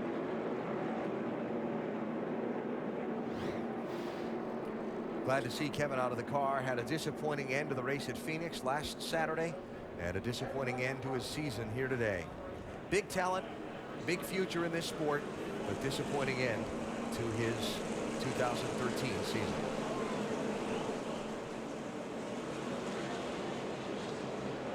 Brian Scott's got a lot of damage from that too. Yeah, I think when he corrected, he got into the outside wall through all of that. Championship effort right there,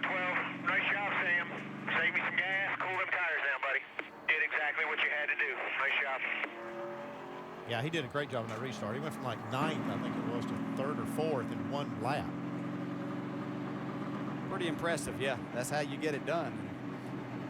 Left his competitor in this championship battle back there battling in the middle a lot.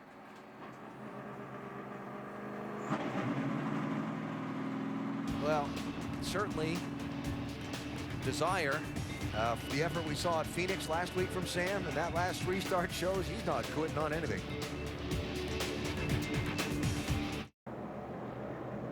Live, Homestead Miami Speedway, South Florida, the final race of the NASCAR Nationwide Series season, the Ford EcoBoost 300, just about 2/3 of the way through the race, and this last little stretch has had some really interesting action. Right now, Kyle Larson is leading. Sam Hornish is 3rd. Austin Dillon is back in 11th, and Hornish leads the points, but barely. Kyle Busch back in 7th place, our in-race reporter for the day. Hey, Kyle, Dale Jarrett, you have a minute to talk? Oh, yeah. All right, man. Looks like you've got a really good car, but some pretty wild racing looking from our vantage point. Well, I'm glad you noticed the same thing. Doing what we can. Racetrack change as things have cooled down here from your perspective with the handling of your race car? I mean, the track's gone through a change here when the sun went down. Now it's nighttime, and you just kind of got to stay on top of it a little bit here. You know, I think it's going to free up. We've been freeing our car up because we've just been too tight. So just have to keep going with what we got here. All right, man. Thanks for talking. Kyle Busch running in 7th. Of course, he and the Gibbs 54 team fighting Roger Penske's 22 for the Owners' Championship. Right now, advantage Penske as Joey Logano runs in the 2nd spot. Well, that last lap we saw, by the way, no, it's not a full moon. They told me what the term is for the one that I don't even. I kind of waxing something, and I don't know how. Pretty full to me. So. Close enough. Saturday night. Saturday night racing, under the lights with a almost full moon.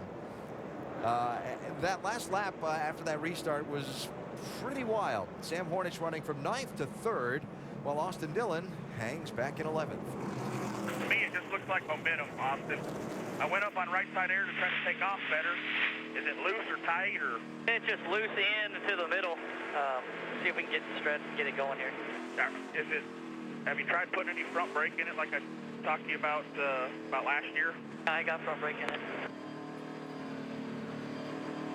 Yeah, I mean, there's a couple things they can do. That front brake, what they're talking about, could help tighten the car up on entry if you can ride the brakes on. But this kind of racetrack, Dale, I'm not sure they're using a lot of brakes. Shouldn't be. And you're talking about momentum. You don't want to be on the brake. You want to be able to drive the car off into the corner and let the car work itself. So that could be an issue for them. But that's the one thing I'm seeing Austin having a hard time racing around other cars and being as aggressive as he needs to be with this. Richard Childress looking on. Grandson Austin Dillon back in 11th. Well, let's see if this lap's as wild as the first lap after that last green flag.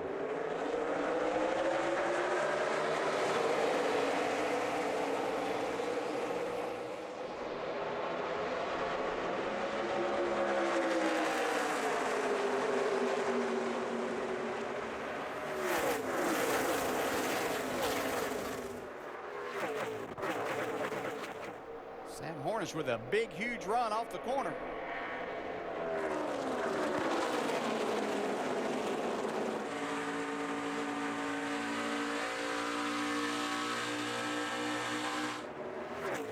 Joey Logano to the lead. Kyle Larson 2nd, Brad Keselowski 3rd, Elliott Sadler 4th, Hornish 5th, then this.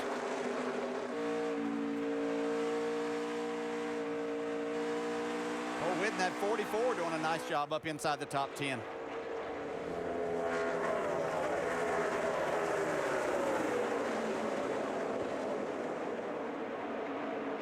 What that was with Matt Kenseth in that 18, if he got nudged or what there, but that car was dancing a little bit at the end of the backstretch.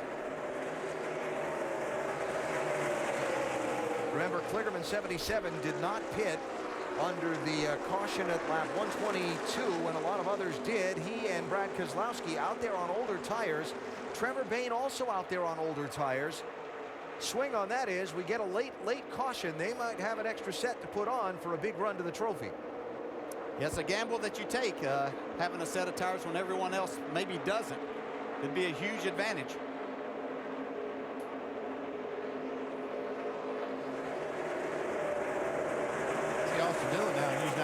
getting a lot of momentum. Yeah, that's the big run that you need. He had that momentum. You can see getting into the corner, getting a little more aggressive now.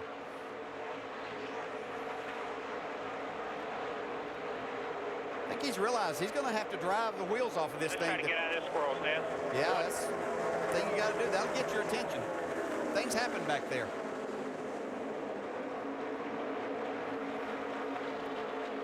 Put you in position for things to get crunched. Yes, it does.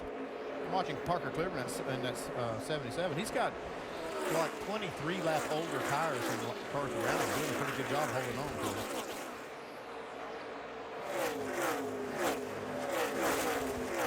Justin Allgaier, 31, just ahead of these two. Been pretty aggressive on the last couple of restarts.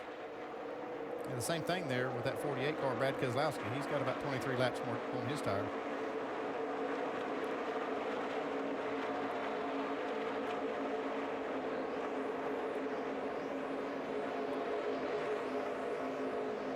So Allgaier to 5th, Kyle Busch to 6th, Brad Keselowski back to 7th with the 7 of Regan Smith behind him. Smith the winner of this race a year ago.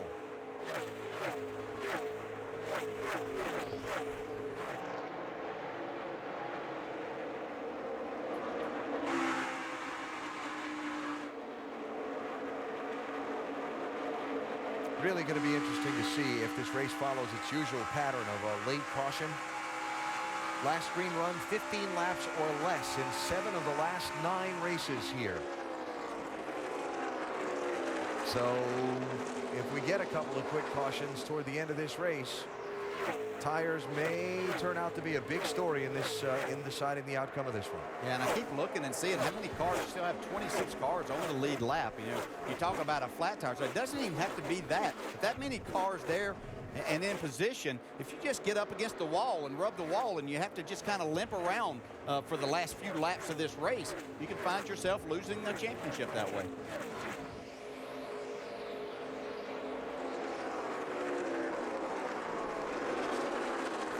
Cole Witt, 99 Blake Cook, 12th and 13th right behind, and now trying to get around Austin Dillon. Yeah, and the thing that I would say with Austin Dillon in this, and it's nothing against Cole Witt or Blake Cook right there, but these aren't drivers that he's been used to racing around. You're not used to their tendencies and what they may do. And of course, both of these drivers, Blake Cook and they're looking, trying to make their mark, to get something that's shown that Cole Witt. They're trying to get to where they can be seen and get a ride for next year, because neither one of them really know what they're going to do. 4th place, Allgaier, 31, trying to get around Hornish in the 12. Yeah, Sam had a big gap there a while ago. That's kind of been a nice little cushion to where he could ride and take care of his car and in a pretty good spot. But that's certainly closed up quite a bit. Allgaier and Kyle Busch coming. This 31 car kind of showing a similar pattern to last Saturday's race in Phoenix. Completely different track, but 31 wasn't much to look for in the opening part of the race. And then in the late going, a little strategy call and some tuning up on that race car, and Allgaier came through to finish 2nd. Yeah, it's been a good race for both him and Larson teammates. I'm sure that they're running similar setups, both of them up front. Hornish 4th, Dillon 11th, and a championship that is just so close. 1 point between the top 2. About 3/4 of the way through today's Ford EcoBoost 300 for the NASCAR Nationwide Series. Austin Dillon, as we went to break. Oh, trouble. Parker Kligerman. Caution, caution. Keep it off the wall, man. Good job. Who had just scraped the wall in the 77 and was struggling with that car. Now spins and brings out the caution flag with 52 laps to go. So starting to say, we were on board with Austin Dillon and Sam Hornish when we went to the break, and you saw Dillon's hands get really, really busy. Well, here's what happened. Watch this.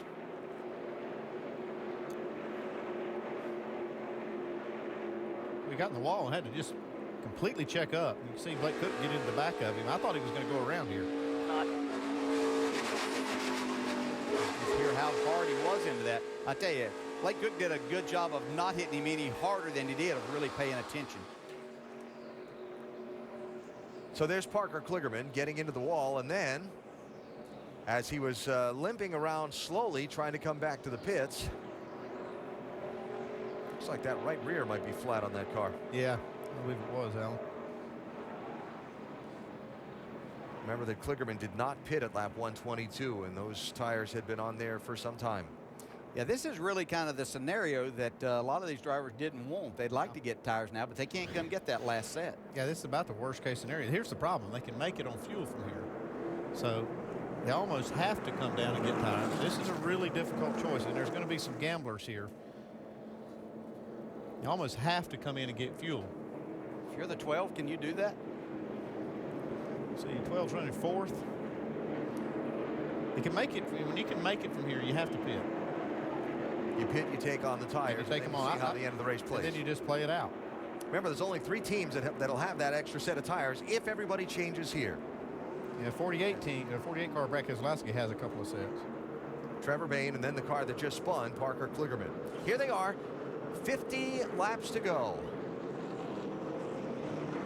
Doc? Austin Dillon says the contact with the wall a moment ago actually helped the car. He said, I still have no side bite, and I am free up off. They're going to take a round out of the right rear, go ahead and use their final set of sticker tires here. Make sure to slide air pressure adjustment and get it full of Sunoco fuel. Vince. You see Logano pulling away, and his teammate Sam Hornish Jr. said he got a lot better on that run. Greg Irwin, the crew chief, still called for left side air pressure adjustment, 4 tires, cleaning off the grill. Hornish likes the car right now. They're close. Interesting choice of strategy here. Yeah, there's your gamblers. Didn't take tires. You see, he had to get fuel at this point. Hornish loses 5 spots getting his 4 tire. Huh. Yep. Uh-huh. The plot twists again.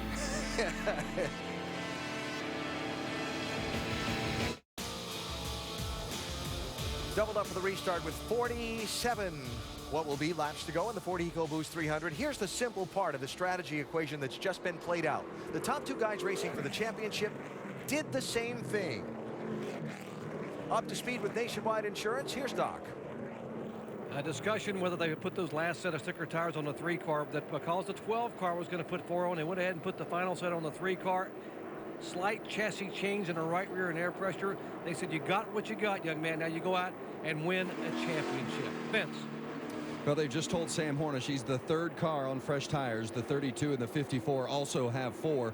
No more stickers for Sam Hornish Jr. The only thing they've got left, they've re-glued a set that had 20 laps on them, so that's all that Hornish has got. He knows he's got to open up the eyes and get up on it right here, as they've just told him, get it on this restart. Top 2 in line. Travis Pastrana, Ty Dillon did not pit. Several others on older tires in and around them, plus these championship guys. Sort it all out after we race a lap or 2 and see how crazy this gets. Yeah, well, it's going to get crazy.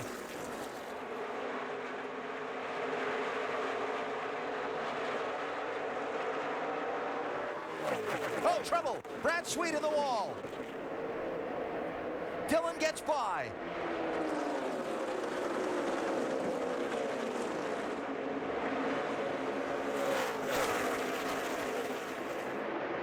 Hold it up. You're looking for the Caution. 92.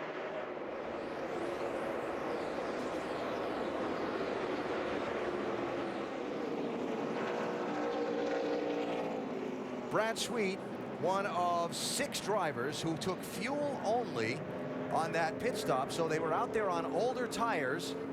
The guys on the fresher tires with better grip and more speed trying to find a way through in a hurry, and it got kind of tight and out of control off turn 2.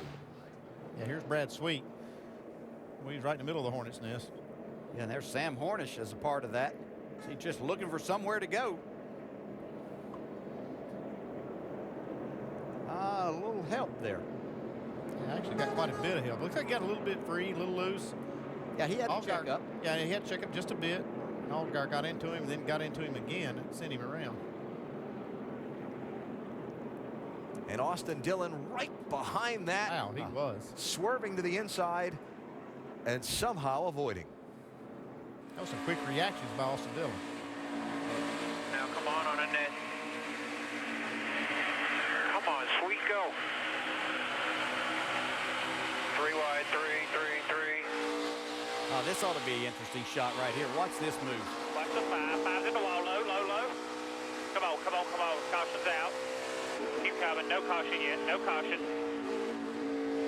That's when you see a whole year's worth of hard work and efforts getting ready to go by the wayside. But nice job of driving by that young man.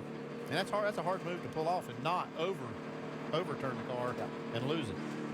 And somehow have the room to your left, because he didn't look, I guarantee. Don't have time for that at that point. No signal, no nothing. Yeah. No, didn't put the blinker on.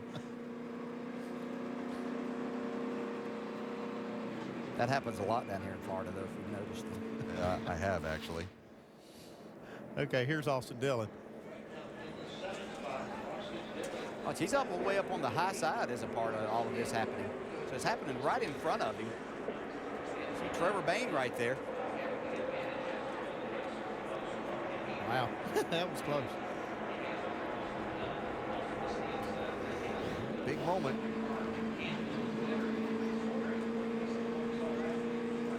Austin Dillon still in the fight. Absolutely. The accident with contact begun, but Brad Sweet was nudged a little bit by Justin Allgaier. He drove up and doored me, and I had a run on him, and then he pulled in front of me, and I just couldn't get checked up. If you want to block, that's what's going to happen. It's simple. So the view on that one from the 31 end spotter.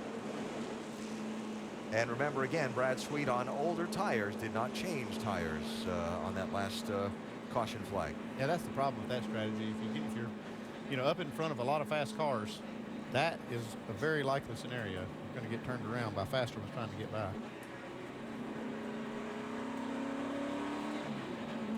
So caution out, 44 laps to go, and a very eventful finale for the Nationwide Series so far, Mike. Indeed, it has been, and certainly if you're one of the championship contenders this evening, you have seen quite a few things, especially if you're Austin Dillon. How's he handled it, in your opinion? He's handling it pretty good right now. They got a little rattled earlier, I thought, Mike, but the guy's been doing a really good job working on that number 3 car, tightening that thing up, trying to get the handle in better, and right now they got 4 tires on that baby, just like Hornets has got. This is going to be the drive of Austin Dillon's life right now. He's got to get it done because they're running out of time. Yeah, they're definitely running out of time, and we're going to really see how well this car is balanced once we get through this next restart. If we get through the next restart, I think it's treacherous right now, and those guys have to survive these restarts. And I think Austin Dillon's car is getting a little bit better, and Sam's car may be coming back to him. I'm pretty impressed with the job that Austin Dillon and his team has done keeping that car in the hunt, and they just got on the same tire strategy as Sam Hornish, so they've just got to stay close to Sam. Sam's got to get to the front and get out positions on them and get back in the lead, where Austin's just got to stay within a few points of Sam. So pretty interesting race. Still 44 laps remaining to decide this championship. What do you think it's like for these guys behind the wheel right now? Oh, they're so nervous. It's unreal, Mike. I mean, they don't want to make mistakes. And we've been watching Sam Hornish have some incredible restarts, doing really good. Austin Dillon, not so much so. Austin's going to have to get up on the wheel on these restarts, but they're both a box of nerves right now. There is no doubt about that. 43 laps to go. Minutes are winding down. These are big, big moments for both of these young men's career. Sam Hornish, we documented him. This could be the second championship for Austin Dillon if he can get right the ship and get it going, but very, very, very, very nervous. So far, Sam's done everything he needs to do, and Austin has survived. If he wins this championship, he's going to remember Blake Cook getting into the back end of him over there and him saving that race car. He has done everything he needs to do except for have the car he needs to compete. That may change. There's still lots to play out in this race, Alan. Certainly strategy will play a very large role. Yeah, and let's detail that a little bit. Andy, we talked about already these two, Hornish and Dillon, being on the same strategy. So whatever happens to one is going to happen to the other. That's right. And this is the point where you do actually just race your competitor, because they don't need to worry about anything else. I mean, Sam has to go out there and get all the spots he can. He knows what he has to do. But if you're the 3 car, you just have to race this 12 car, and they're both on the same strategy. So even if other guys have tires left over and they get them late in the race and everybody goes, crazy at the end, they still have to race each other. Now, on the other side of the coin, for the Owners' Championship and for the win in the race, different pit strategies played by Penske for the 22 and Joey Logano, and Joe Gibbs for the 54 and Kyle Busch. Logano's team didn't change tires on that last stop, but if the late caution comes out, and we've sure seen evidence that's likely in this one, they've got an upper hand. They do have that upper hand. And, of course, we've got a lot of cars still in the lead lap, so how many will they have to pass? The other thing is, when you go back to the other side of that, Austin Dillon, Sam Hornish, how many can Sam, of those that may come in late and get tires, to get in between the 3 and the 12 there? I think that's a good point what you bring up. There's so many cars in the lead lap, and there's just a few guys that do have that extra set of tires. They'll have to line up behind a lot of cars. And the more cautions we have, guess what? More cars on the lead lap. They keep putting them back on the lead lap, and it'll be tough to pass those, especially if it's a short run. So as they run, the Owners' Championship, 4 points between Logano and Kyle Busch, Penske and Gibbs, and the Drivers' Championship, Sam Hornish leading Austin Dillon by 4 points. Sam is running 7th. Dillon is running back in 17th and wanting to know what's the score. Okay, Austin, we're looking at it again right here. Looks like we need about 5 spots. About 5 spots right here. 4. Spotter telling Austin Dillon, what's the circumstance? Yeah, there'll be 4 wide, so if you can pass 4 of them at once down there, you'll be most of it gone. Ty Dillon, 33, Austin's brother, leading this race. One of the guys that didn't pit on the caution back at lap 150.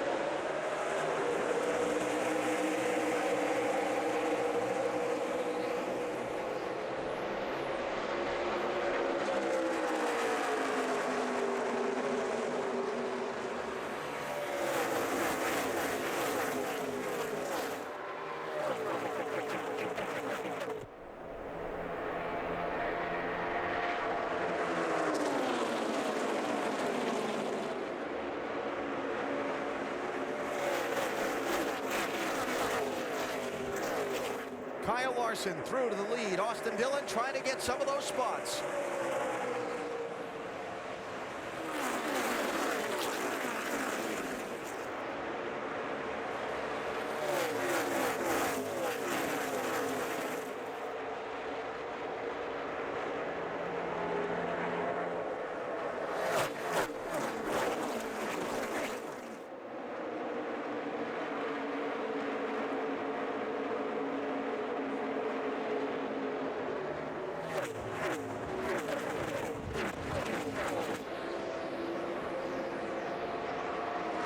Remember, Logano in that 22, just fuel only on the stop, needs the race to have another caution for that advantage to swing back in his favor, losing some ground now. And even with that caution, I think it's going to be tough for this 22. Yeah, it's going to be. And I tell you, I think if this race happens to go green, I believe that's going to benefit Austin Dillon greatly, because a lot of those cars that only took fuel have older tires. They're going to be falling back, and Austin Dillon can pass them and close that gap on Sam Hornish.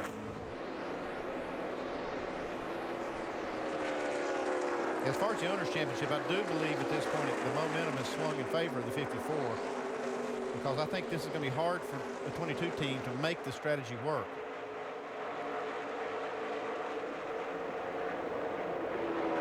Joey Logano in 9th. Trevor Bayne challenging there. Austin Dillon. Got to take advantage of the fresher tires. Got to get by Logano. I actually think he can be a little bit on the patient side, save his tires a little bit right now, get in here in a solid effort, because there's going to be a number of cars that those tires are going to wear, and they're going to be slipping and sliding a lot more than what Austin Dillon will. So he doesn't have to make it happen right now at this moment. Yeah, that 7 car just ahead of them does not have tires either.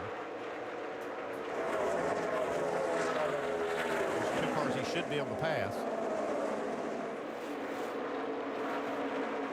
Not missing anything up front. Kyle Larson leading Kyle Busch, with Sam Hornish 3rd and Brad Keselowski 4th.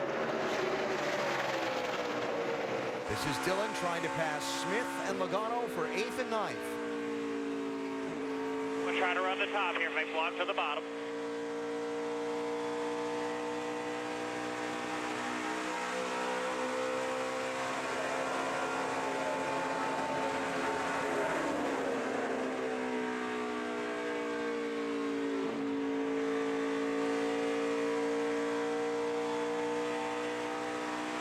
There is 1 point, as you see, between Hornish and Dillon. Reminder that Hornish has the tiebreaker.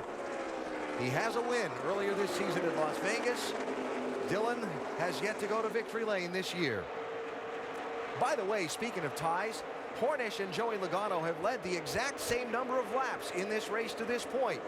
Kyle Busch still has a chance to overtake them for most laps led. Kyle Larson does too. But if they finish with a tie for most laps led, they each get a bonus point. That bonus point that goes to the one that leads the most laps, they each get one. Kyle Busch trying to fix that in his favor. Thought we were going to get a half a point, make a half a point difference in this race, which could be enough to win.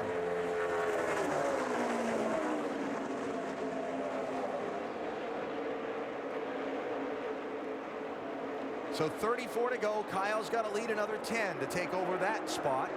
And again, in that tight fight for that Owners' Championship. And the 22 still having those fresh tires sitting in their pit stall. Should a caution come out, that point might be valuable. Right now, though, the Drivers' Championship is tied.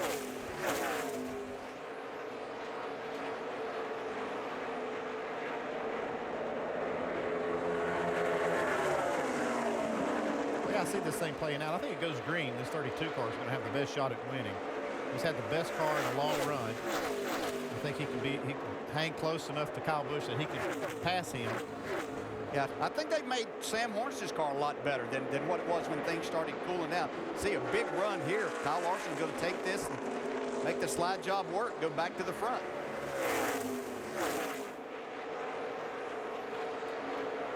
New leader Kyle Larson, but for how long?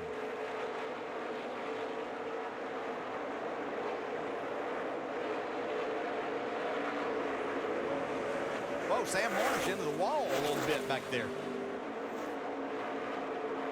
I'll tell you another car, though. Big Daddy. Don't want to forget about that 48 of Brad Keselowski. He got tires and restarted way back in the field. He's driven all the way up inside the top 4.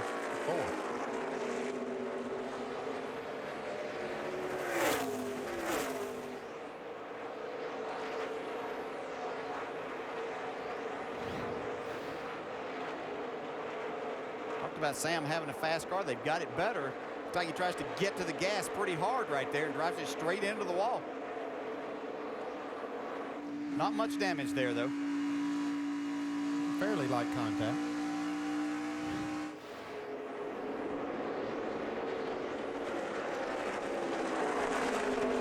So Sam running third, challenged here by his Penske teammate, Brad Keselowski.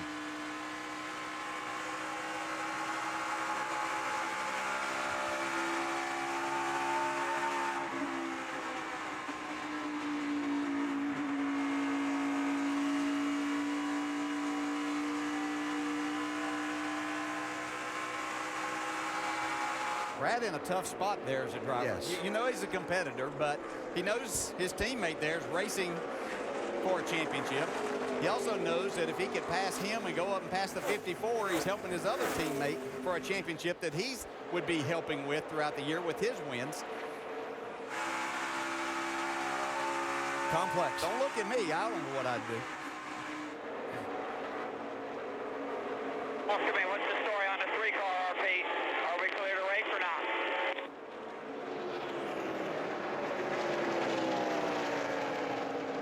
Brad Keselowski looking for... Got to get by the 12 unless he lets me go. Looking for some guidance as Austin Dillon races Parker Kligerman for 9th place.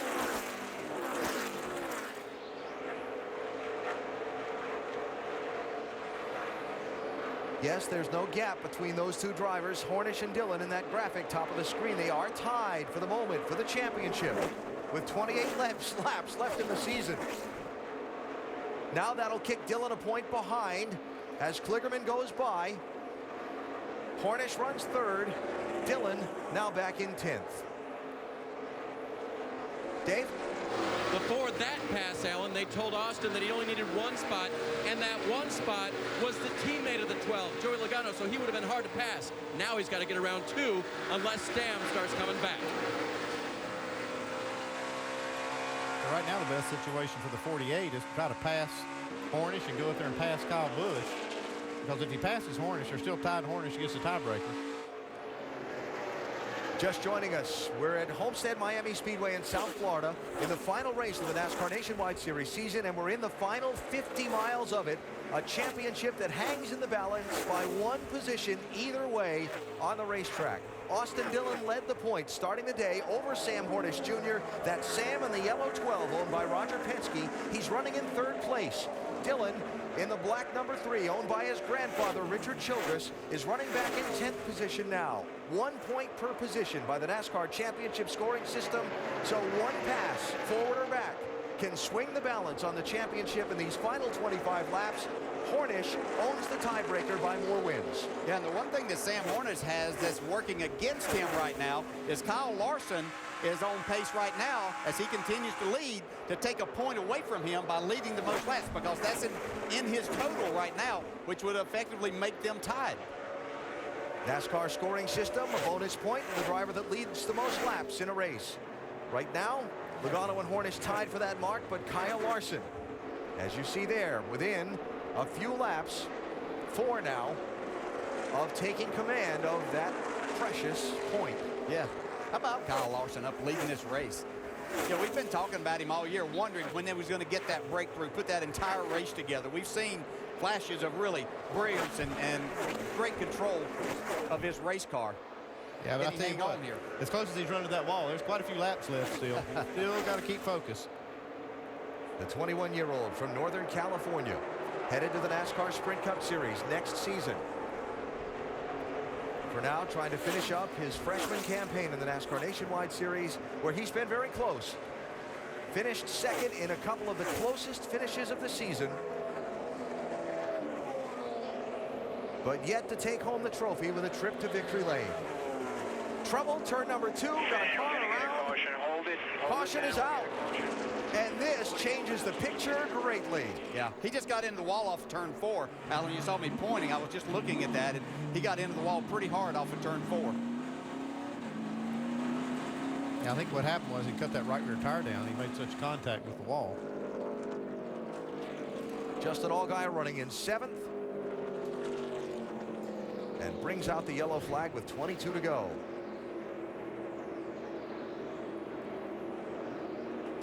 Yeah, it looked like he was just pushing things, and Andy, you're probably right. He was up against that wall a long time there.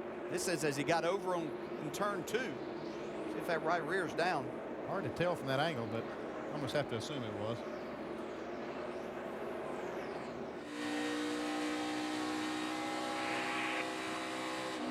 All right, get a good look at it next time by. Still there. Yeah. All clear. You can see him battling this car here. Going down. Ready for you. Spinning, we're gonna get a caution. Hold it down, we'll get a caution. We don't want to get laps, so spin it around. Well, they did get the caution, and Allgaier has been on pit road to get that flat tire changed. He'll have to start at the back of the line because the pit road not open yet when he made the pit stop. It's going to be open here, and this should bring Joey Logano and a few others onto the pit lane for a set of tires. And in Keselowski, he had tires left also, but he also had decent tires on his car. But he's coming in for another set.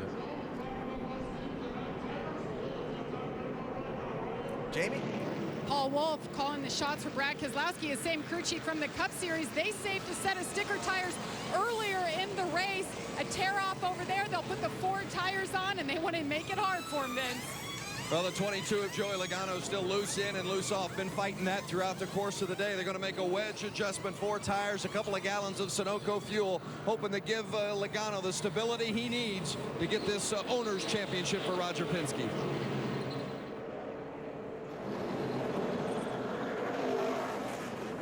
Brad Keselowski will be the first off the pit lane. And with 26 cars on the lead lap, we'll see where these guys shake out for the restart order. Sam Hornish and Austin Dillon on the same strategy. That shuffle of running position picks Dillon all the way up to 6th place and swings the championship pendulum back in his favor for now. 2 drivers racing for 1 championship trophy in the final race of the NASCAR Nationwide Series season here at Homestead Miami Speedway in South Florida. For much of the race, it's been a struggle for Austin Dillon, but a series of caution flags and a variety of strategies have just gained the 3-car a lot of ground on his rival for the championship as we come down to the final 18 laps. It's Hornish running 3rd, and now Dillon running 6th in the Ford EcoBoost 300, and that, plus the fact that Kyle Larson has just taken over that bonus point for leading the most laps, puts the gap at 4 between Dillon and Hornish as we get set for the frantic scramble to the finish. However, lurking just a little bit behind them, drivers who just took fresh tires on this pit stop and who will be charging in a hurry, headed by Brad Keselowski, who's in 13th place. He, Trevor Bayne, Regan Smith, Parker Kligerman, Joey Logano, Elliott Sadler, all going to be trying to gain as much ground as quickly as they can right here.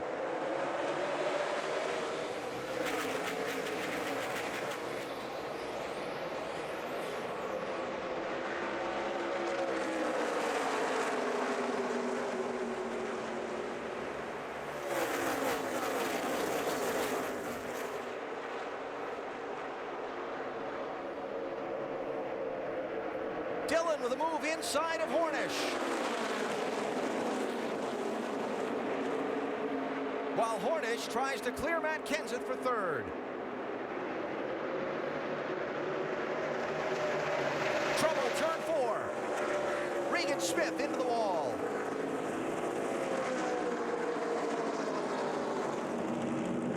Jeremy Clements. Mike Wallace also with a piece of that crash.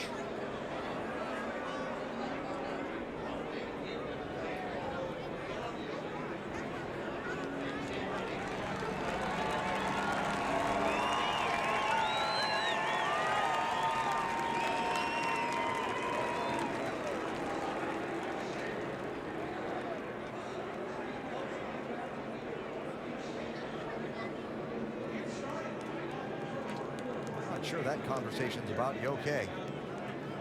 Yeah, I believe Regan Smith made a mistake right there. Yeah, it's like maybe a little miscalculation as to whether he was clear there or not. The exit of turn 4 as they were all racing hard. Yeah, Regan's hurt a little bit too. Pretty hard leg. Yeah, for sure.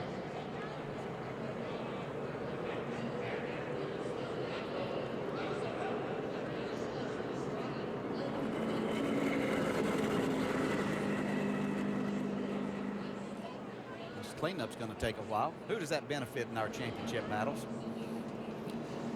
Doesn't help the guys that got the fresher tires there a minute ago, does it? Not as much, for sure. I think the caution was a break. I think they needed a caution. The guys had the fresh tires to catch up, but if it runs the laps out too much, then they're not going to be able to use them. It looked to me like the guys that had fresh tires, if it went green, they were not going to be able to get to the front. As you can see, here's the 7. He's coming up on these guys really fast. They're slower cars without tires. He's got tires. I'm sure he, had this big run, thought he had them cleared. Just not quite. It's been a really hard lick for Regan Smith. Too bad for Jeremy Clements, too, and Mike Wallace.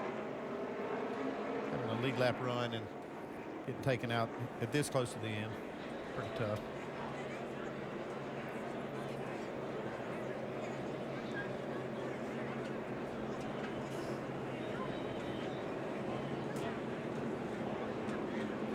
This is a spot as a driver. You've got those fresh tires. You've got a big run. You're going more off of feel in that situation than what you are a spotter clearing you or anything like that. You think that you have the momentum that gets you by there, and Regan's just letting his car go out to the wall to continue that speed that he has. You did good. Justin Allgaier trying to stay in the top 5 in points. Top 5 get on the stage at the banquet Monday night here in South Florida. He was just in that spin earlier, just missed that mess there.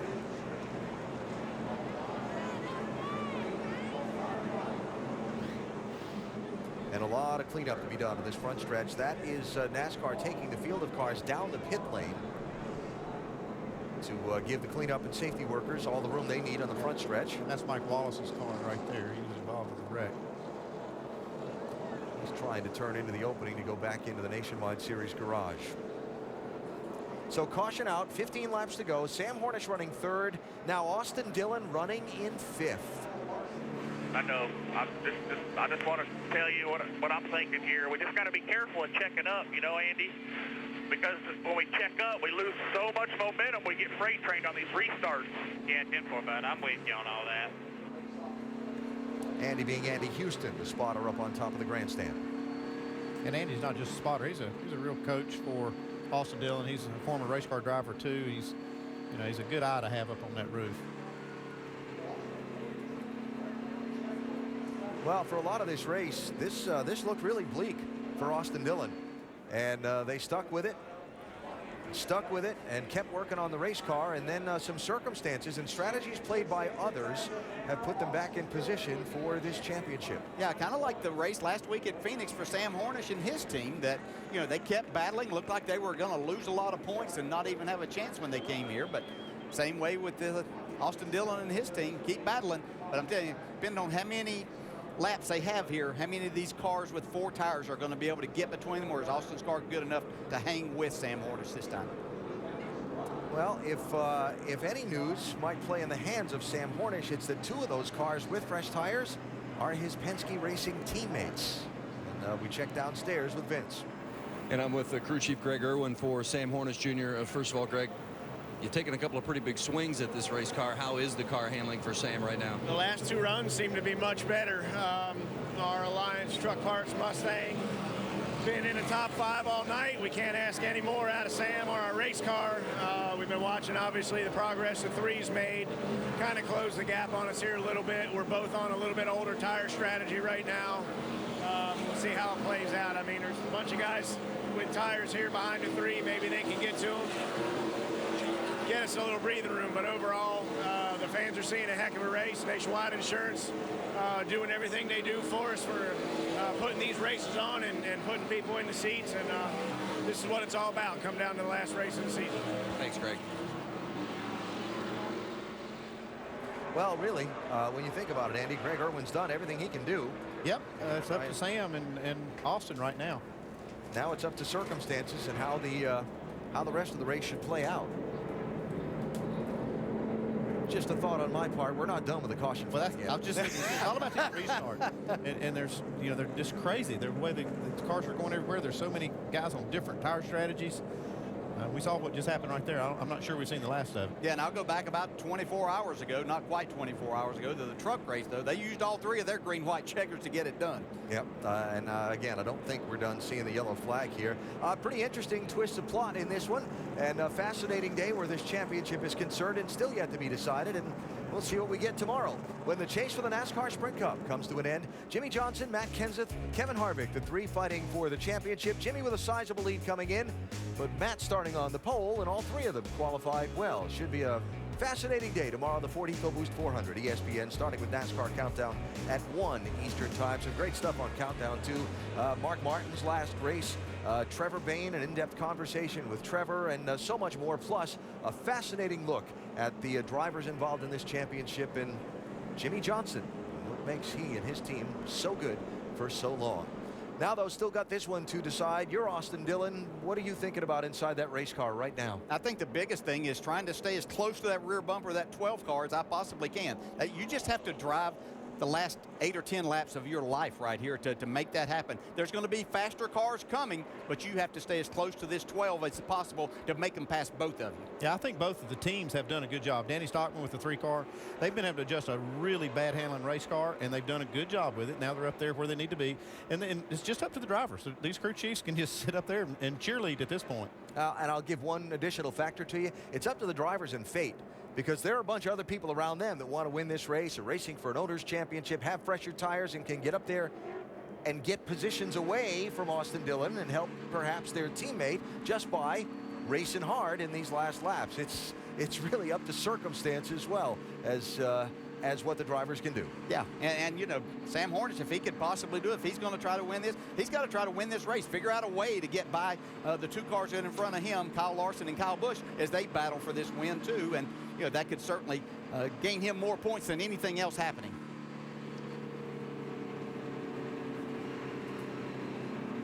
All right, pit road open here for the lead lap cars. They finally finished most of the cleanup down this front stretch.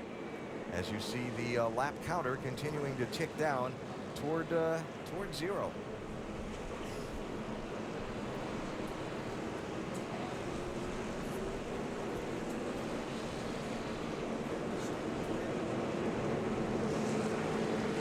So what a contrast in stories for these two drivers as they come down to these final 10 laps of their season. Austin Dillon, the 23-year-old grandson of NASCAR legend Richard Childress, used to playing on a big stage from a young age, like the Little League World Series. That's a big deal. Yep.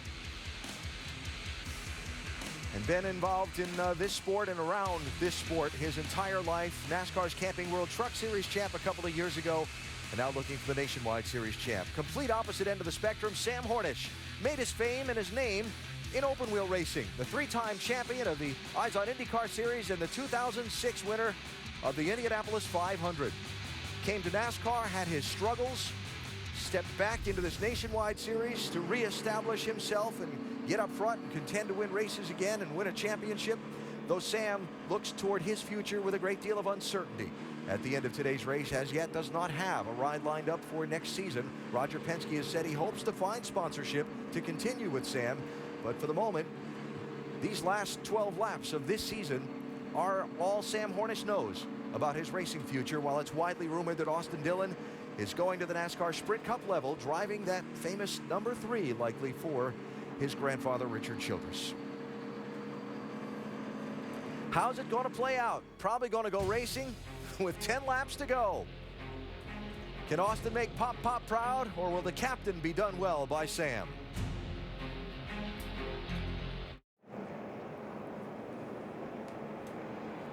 Ten laps to go in the NASCAR Nationwide Series season.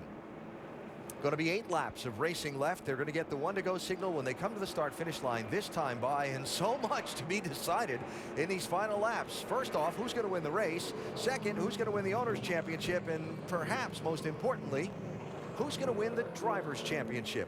Between Sam Hornish and Austin Dillon. Sam running 3rd, Austin running 5th.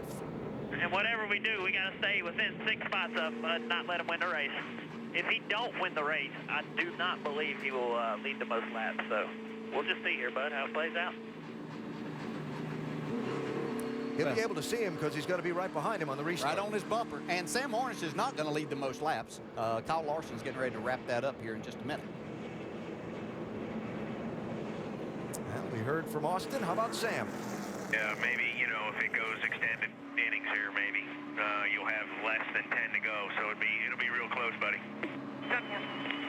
Either way, the win's worth 3. Oh, man, we're going to go for that. I just wondered. Yeah, they were obviously talking about the possibility of being able to lead the most laps, but now that's gone.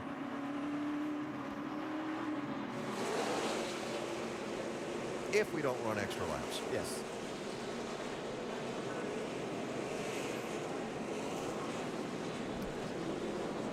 Well, going to go racing with 8 laps to go. Based on what I heard from Sam Hornish right there, expecting him to be looking 3 wide here in that first corner for the lead. I would say if he's got any opening whatsoever, but he seems to really like his car on the bottom on these restarts. He gets a huge run off of turn 2. That might be where he tries to make that move and make it 3 wide into 3. And perhaps Sam's best friends in this might be his Penske teammates in that outside lane. Brad Keselowski, 48, Joey Logano, 22, do have fresher tires than a lot of the cars in front of them. And if they can get up there and get between, maybe they can. Well, they'll be their best friend until they get to Sam Hornish, and then they have to do something there. Yeah, and the one thing that kind of hurt those is that start and stop on it. The tires, even though they're better, is still not as good once they've got that cycle. So it's not like that they have the huge advantage they had when those tires were sticker tires. Here's the problem for those two guys. The number of laps is going to continue to wind down here because they've waved off the restart, have brought some cleanup trucks back out onto this front stretch, and are still continuing to address the aftermath of the accident between Regan Smith, Jeremy Clements, and Mike Wallace off of turn number 4. Yeah, I think from Regan Smith's car, that got the oil cooler, and then you can see that outside lane there, or the lane up against the wall, was a lot of oil put down.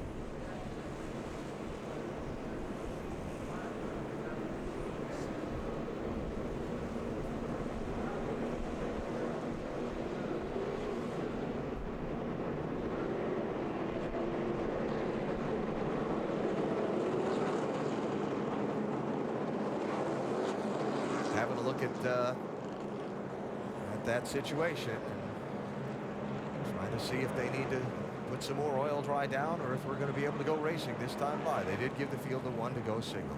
Interesting to see Kyle Larson. He's chosen this outside, which I expected. That's where he's run most of the day. But that's where all the oil and oil dry was put down. Well, he tried to move Kyle Busch down a little bit to make this start a little bit lower than what it normally would. You don't want to be spinning your tires on that outside lane and all the oil not gone. Yeah, you're right. All that speedy dry is right in that zone where they're going to be getting on the throttle in second gear. Easy to spin the tires right there. Have to find some good, clean racetrack. Not going racing this time, by the way. Great. You know, if somebody spins the tires up front, it can pile the whole field up. A lot can happen from that point. Andy, do they have anywhere that we had a lot of caution here, though? No worries with anybody with fuel? I don't think so. I think all that's out the window by the amount of caution laps. I think fuel's fine, even if we do get the green, white checker. Only thing I'm just thinking is you're behind the wheel. All right, 1 to go. I'm getting ready. I'm going through. So you have a routine before you restart, right? Yeah. Wave it off. Yeah. Okay, 1 to go. All right. Wave it off. All right, we're going to go. No, wave. And, you know, for these guys involved in this championship, talk about prolonging the agony. Yeah, by then the belts are so tight you can barely breathe. Well, they're getting 1 to go again. 1 to go again, I think.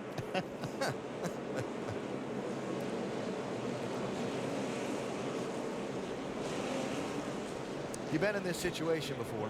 You're gripping that wheel really tight. Your heart pounding harder. Yeah, you can feel it. I mean, almost jumping out of your chest. And you got right now. You're trying to not grip the steering wheel. You're just trying to relax yourself as much as possible. But it's a tense moment, and you know the restart is just going to be wild too. On top of that, and your whole season, your career could be right here. Pace cars in turn 2, and they still have people out here on the front straightaway trying to clean this racetrack up. Yeah, I can't see this happening. Wow. That's a lot of speedy dry.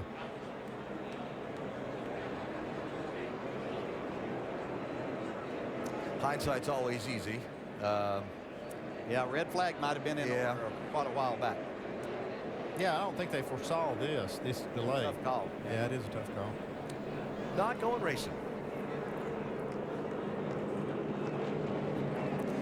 Well, Vince, I know they want to see how this is going to turn out. They're going to have to wait another couple of minutes. Well, the 12 team, particularly crew chief Greg Irwin, was suggesting a red flag 3 to 4 laps ago because of the long cleanup.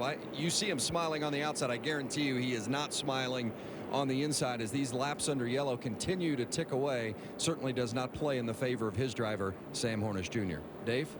For Austin Dillon, he's been getting counsel from Danny Stockman, counsel from Pop. The main thing that Stockman told him that he wanted him to be cognizant of was momentum on the restart. He said it's going to be all about momentum, buddy. He wants to make sure he's rolling when we do go green.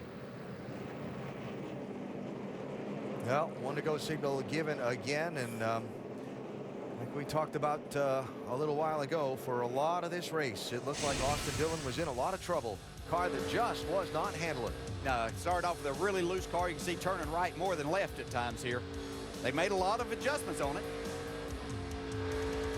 And perhaps smartly, most smartly from Danny Stockman, he just kept his car on the same pit strategy as his rival for the championship, something you get the luxury of by having that point lead start the day. Yep, that's the only thing he could do, and he's done a good job of that. He's also done a good job of getting the car adjusted. And look at Dillon. Good job dodging trouble. Couple times. And while for much of this race, Austin Dillon had not even run in the top 10 under the green flag, now he finds himself running in 5th position, while Sam Hornish has been up front for most all of this race, and in fact, until a little while ago, was tied for the most laps led in it.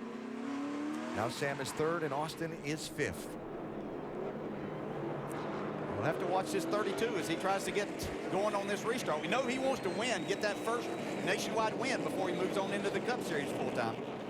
So Kyle Larson 32 with Kyle Busch to his inside. Sam Hornish inside of row 2, Austin Dillon inside of row 3. The guys with fresher tires trying to make the late charge are going to come from 11th place on back. That's the furthest forward of them, Joey Logano. And Brad Keselowski. 5 laps left in the season of the championship.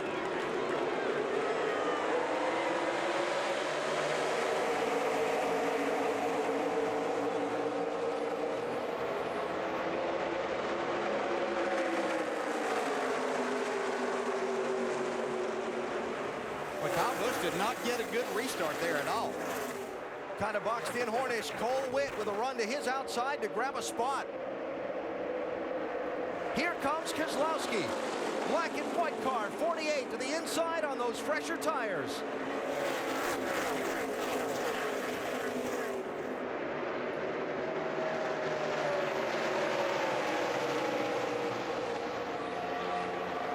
Logano in a big hurry too. Sam Hornish has got to go.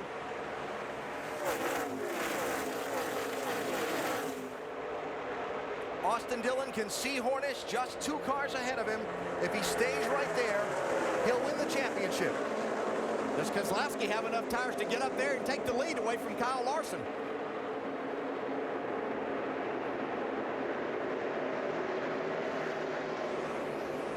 Keselowski looking inside of Kyle Busch for second.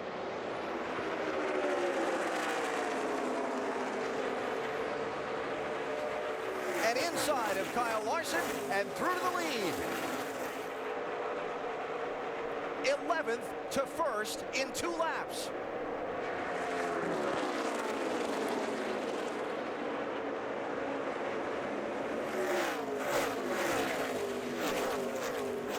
Hornish back to 9th. Dillon running in 11th.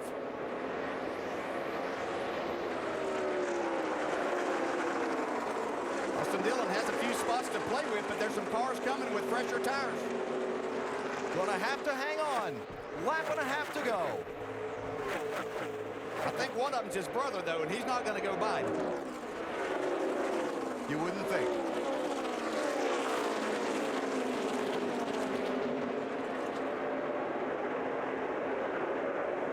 '99, Blake Cook looking for a spot. White flag is in the air. Final lap of the season is now.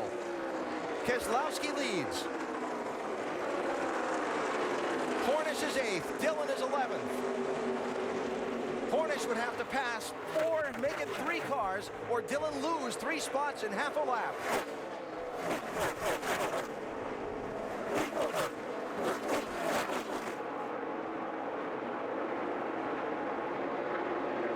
Brad Keselowski is going to win the race 11th to 1st on a late charge. And coming to the checkered flag, the NASCAR Nationwide Series champion is going to be Austin Dillon.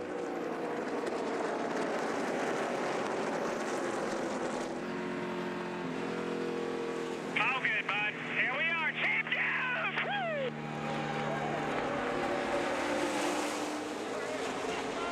Are we the champs? Sir, yes, sir. Great job. And never give up attitude, boys. Never give up. Never give up. Well, they did have to fight for this one. Good job, guys. Hell of a job there, Stockman.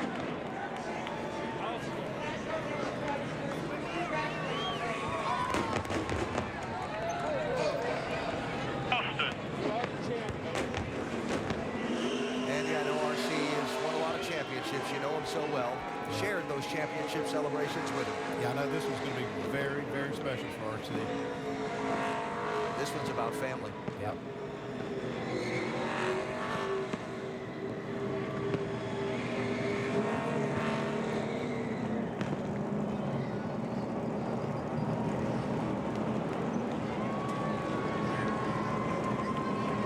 Another championship for RC, Dave. Beginning of the day, that race car was not right. What were you thinking when they were struggling? Well, I didn't feel we gave Austin a very good car, and he just kept going. Stockman, these guys never ever gave up, and I was just proud of them. You know, just so proud of all of them. You know, and Austin has heart. He drives with heart. I can see that in your eyes. What's going through your heart right now? Good. Your grandson's the champ. Hard to believe. And the 3. The 3 back on top. Feels very punch. Doc talked to him earlier, and they talked about that famous 3 getting back to victory lane. It is Richard Childress' Show him number. how to do the burnout, little Jimmy. And it's going back, and it's in the Nationwide Series. Maybe.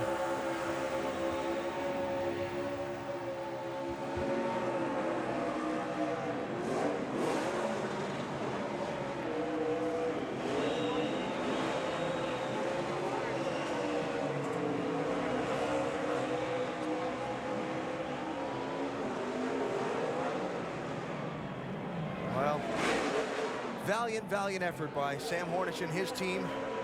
But Austin Dillon going to burn up some tires and maybe burn up that flag too with this burnout.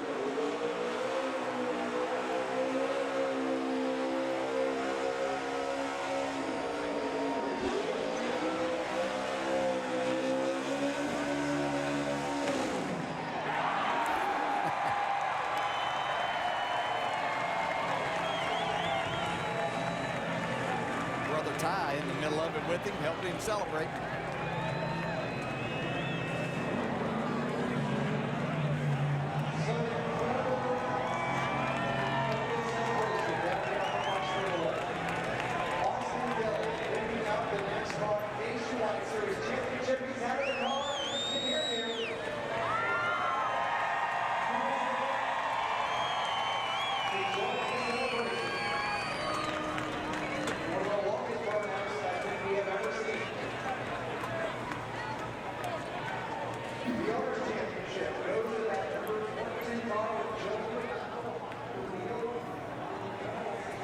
The emotions, a stressful day, and the accomplishment.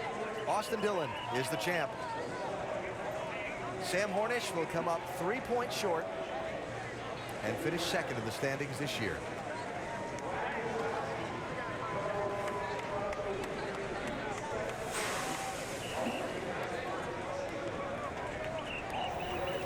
Sam Hornish Jr. so close today, led a lot of laps, but in the end, where were you missing it?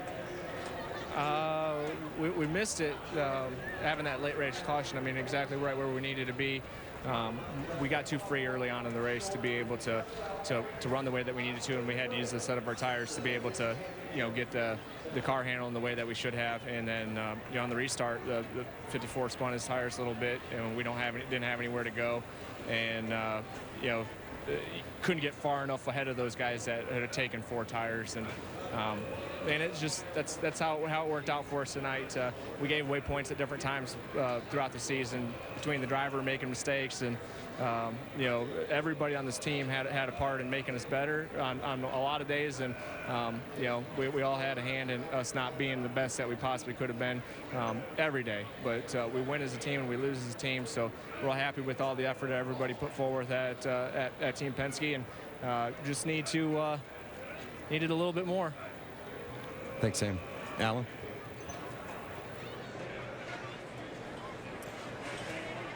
Well, for Sam Hornish, a great effort. But we talked about circumstances, fate, how things were going to fall out in those last laps. And they fell out in the favor of Austin Dillon and Richard Childress Racing. Yeah, Sam drove his heart out today and got themselves in that position. Just circumstances didn't work out for you. It's not, there's always in this situation going to be a winner. And you can't call Sam a loser. He gave a great effort. Yeah, that's Austin Dillon's mother, Tina. See Ty. Family affair. Really is. Talk about this sport being a family sport, and in so many ways, and no better example than this organization right here. Instructions on where to go next.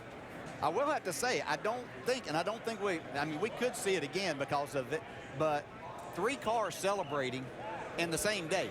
Yeah. Because of the way we have the Owners' Championship and the Drivers' Championship and the winner of the race being 3 different drivers. And Richard Childress can't even get through the crowd. They show him his credential.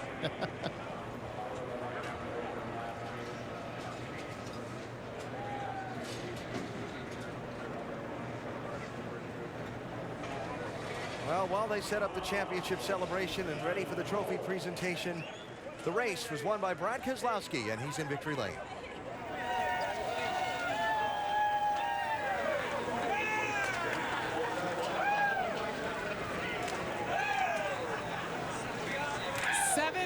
of the year for Brad Keselowski. Brad, your Cup crew chief, comes back over for his first time. You guys go to victory lane, but how difficult was it for you knowing how good your car was and knowing that you also have teammates going for the Owner Points Championship and the Driver Championship? Jamie, we had 4 goals coming in here. You know, win the Manufacturer Championship for Ford. It's Ford Championship weekend. That's a big deal, right? Help Sam win the driver's title, the owner's title, and then win the race with this car.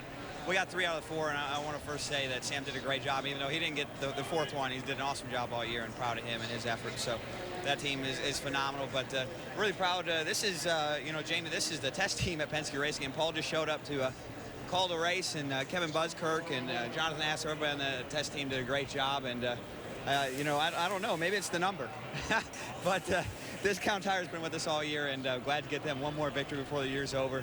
7 victories in 1 year, that's the most I've ever had, and this has been a lot of fun. These are really fast Ford Mustangs, and it's been a great 2013 season in Nationwide Series for Penske Racing. Ironic, you're in the 48. Congratulations to Brad Keselowski. Had a big hand in the 22, winning the Owners Points Championship. Alan? Jamie, thanks.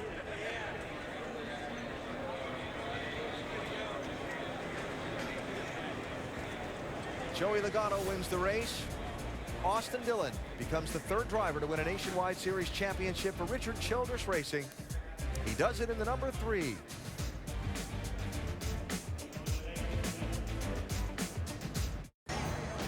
The story of this championship's about family. Here's Mike Dillon, son-in-law of Richard Childress, the racing legend, hugging his son Austin.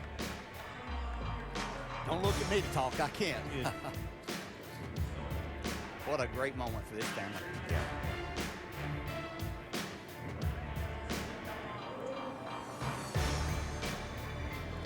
Well, Austin Dillon has his 2nd NASCAR National Championship.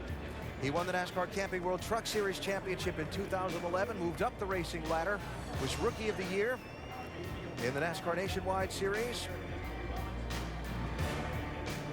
Now is on to be champion of this NASCAR Nationwide Series after a tough fight with Sam Hornish. Just 3 positions on the racetrack anywhere during the season separated them in the final margin. Time to hear from the champion. Downstairs to Dr. Jerry Punch. Well, ladies and gentlemen, here he is, your 2013 NASCAR Nationwide Series champion, Austin Dillon. Hey, buddy, congratulations. What does this mean to you and your family? Well, first of all, I want to thank God. You know, he does amazing things. You know, we didn't have the car tonight at all to run up there. It's probably the worst car we've had all year, and we fought. You know, my guys kept me positive in the car. You know, I knew I just had to go on that last restart, and I've been criticized for restarts for a long time, and that was a pretty good one, and just hung up against the wall there and tried to ride it out.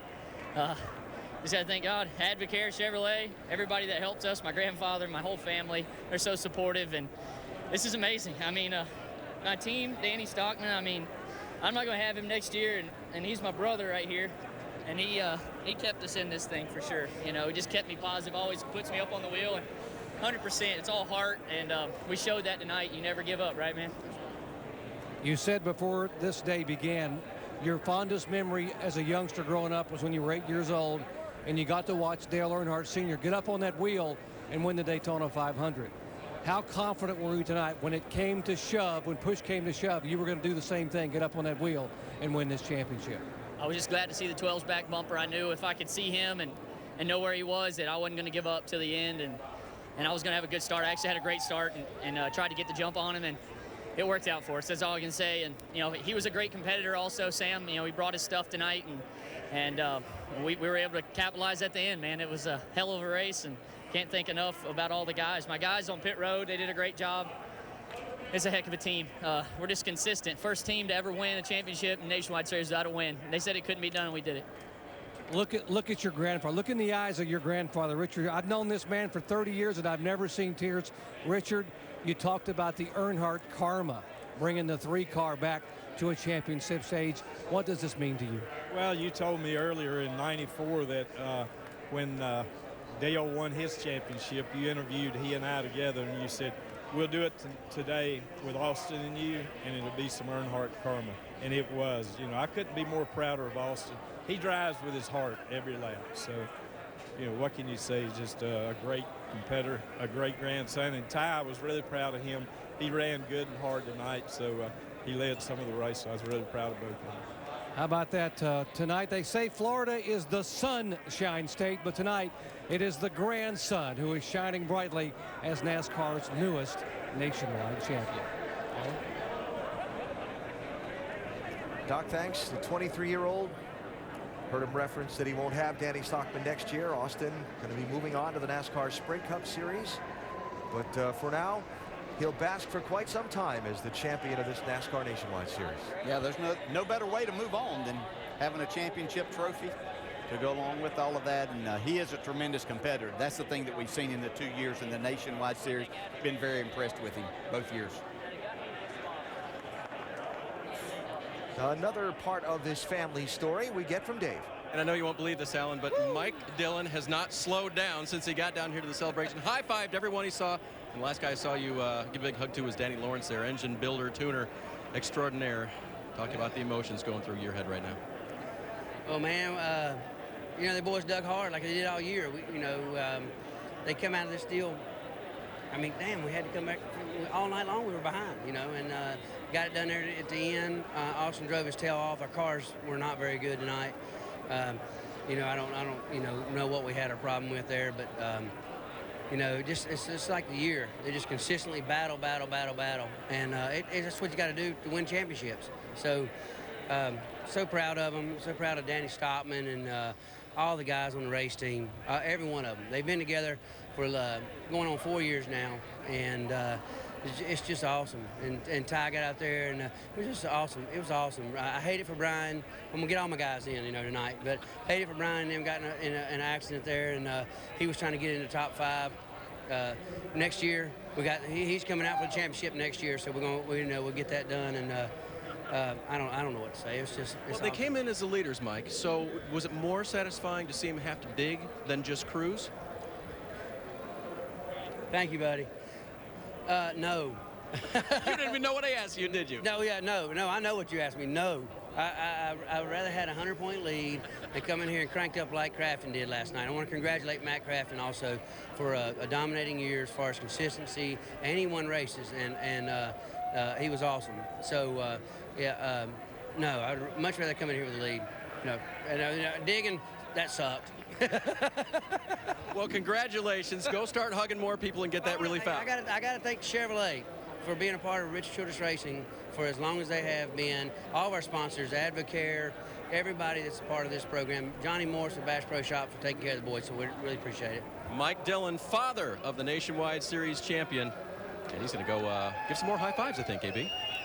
Betty's going to head up to that stage, Dave, where the presentation of the Champions Trophy is about to get underway. Again to Dr. Jerry Punch.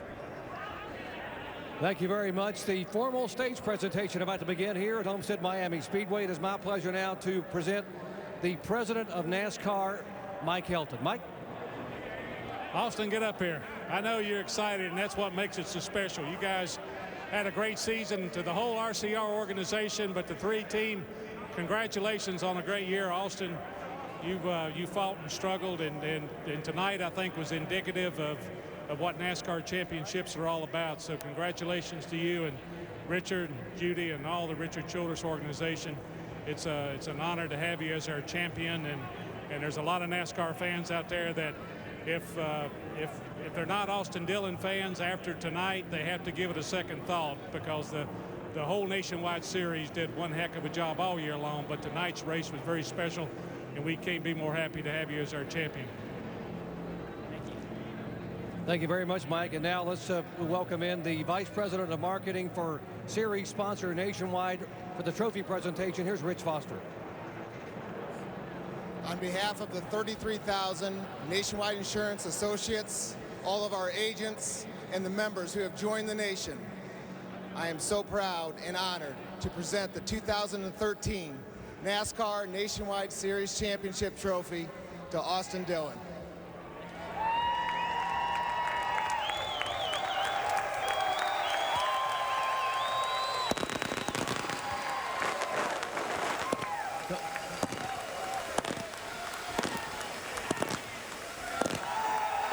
And Austin Dillon showing his crew that worked so hard all year long to get that trophy. Austin, you did it the right way, grubbing up through the ranks, and a lot of young people now watching at home tonight are saying, I want to be the next Austin Dillon. I want to come out and I want to run the trucks. I want to run the Nationwide Series. So tell them the advice you've got if they want to make it to this stage in NASCAR.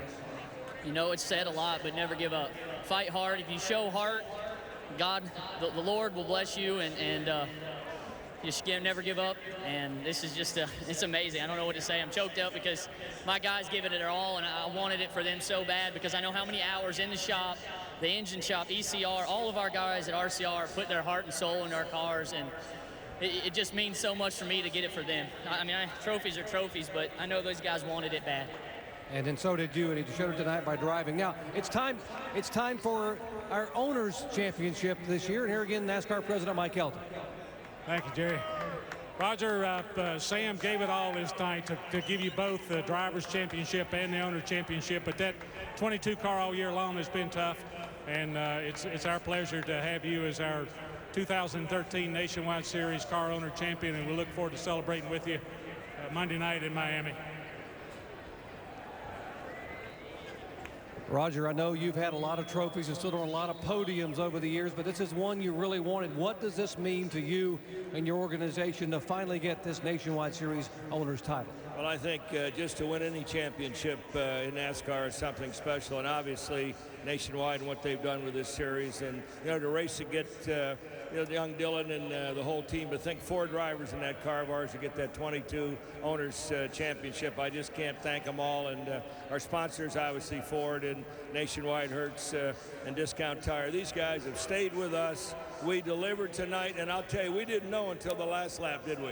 We did not know. Congratulations, Roger Penske. Thank you very much. 2013 Owners Championship goes to Penske, and your 2013 NASCAR Nationwide Series champion, 3rd generation driver, Austin Dillon. Alan? 1 point Penske overgives for that Owners Championship.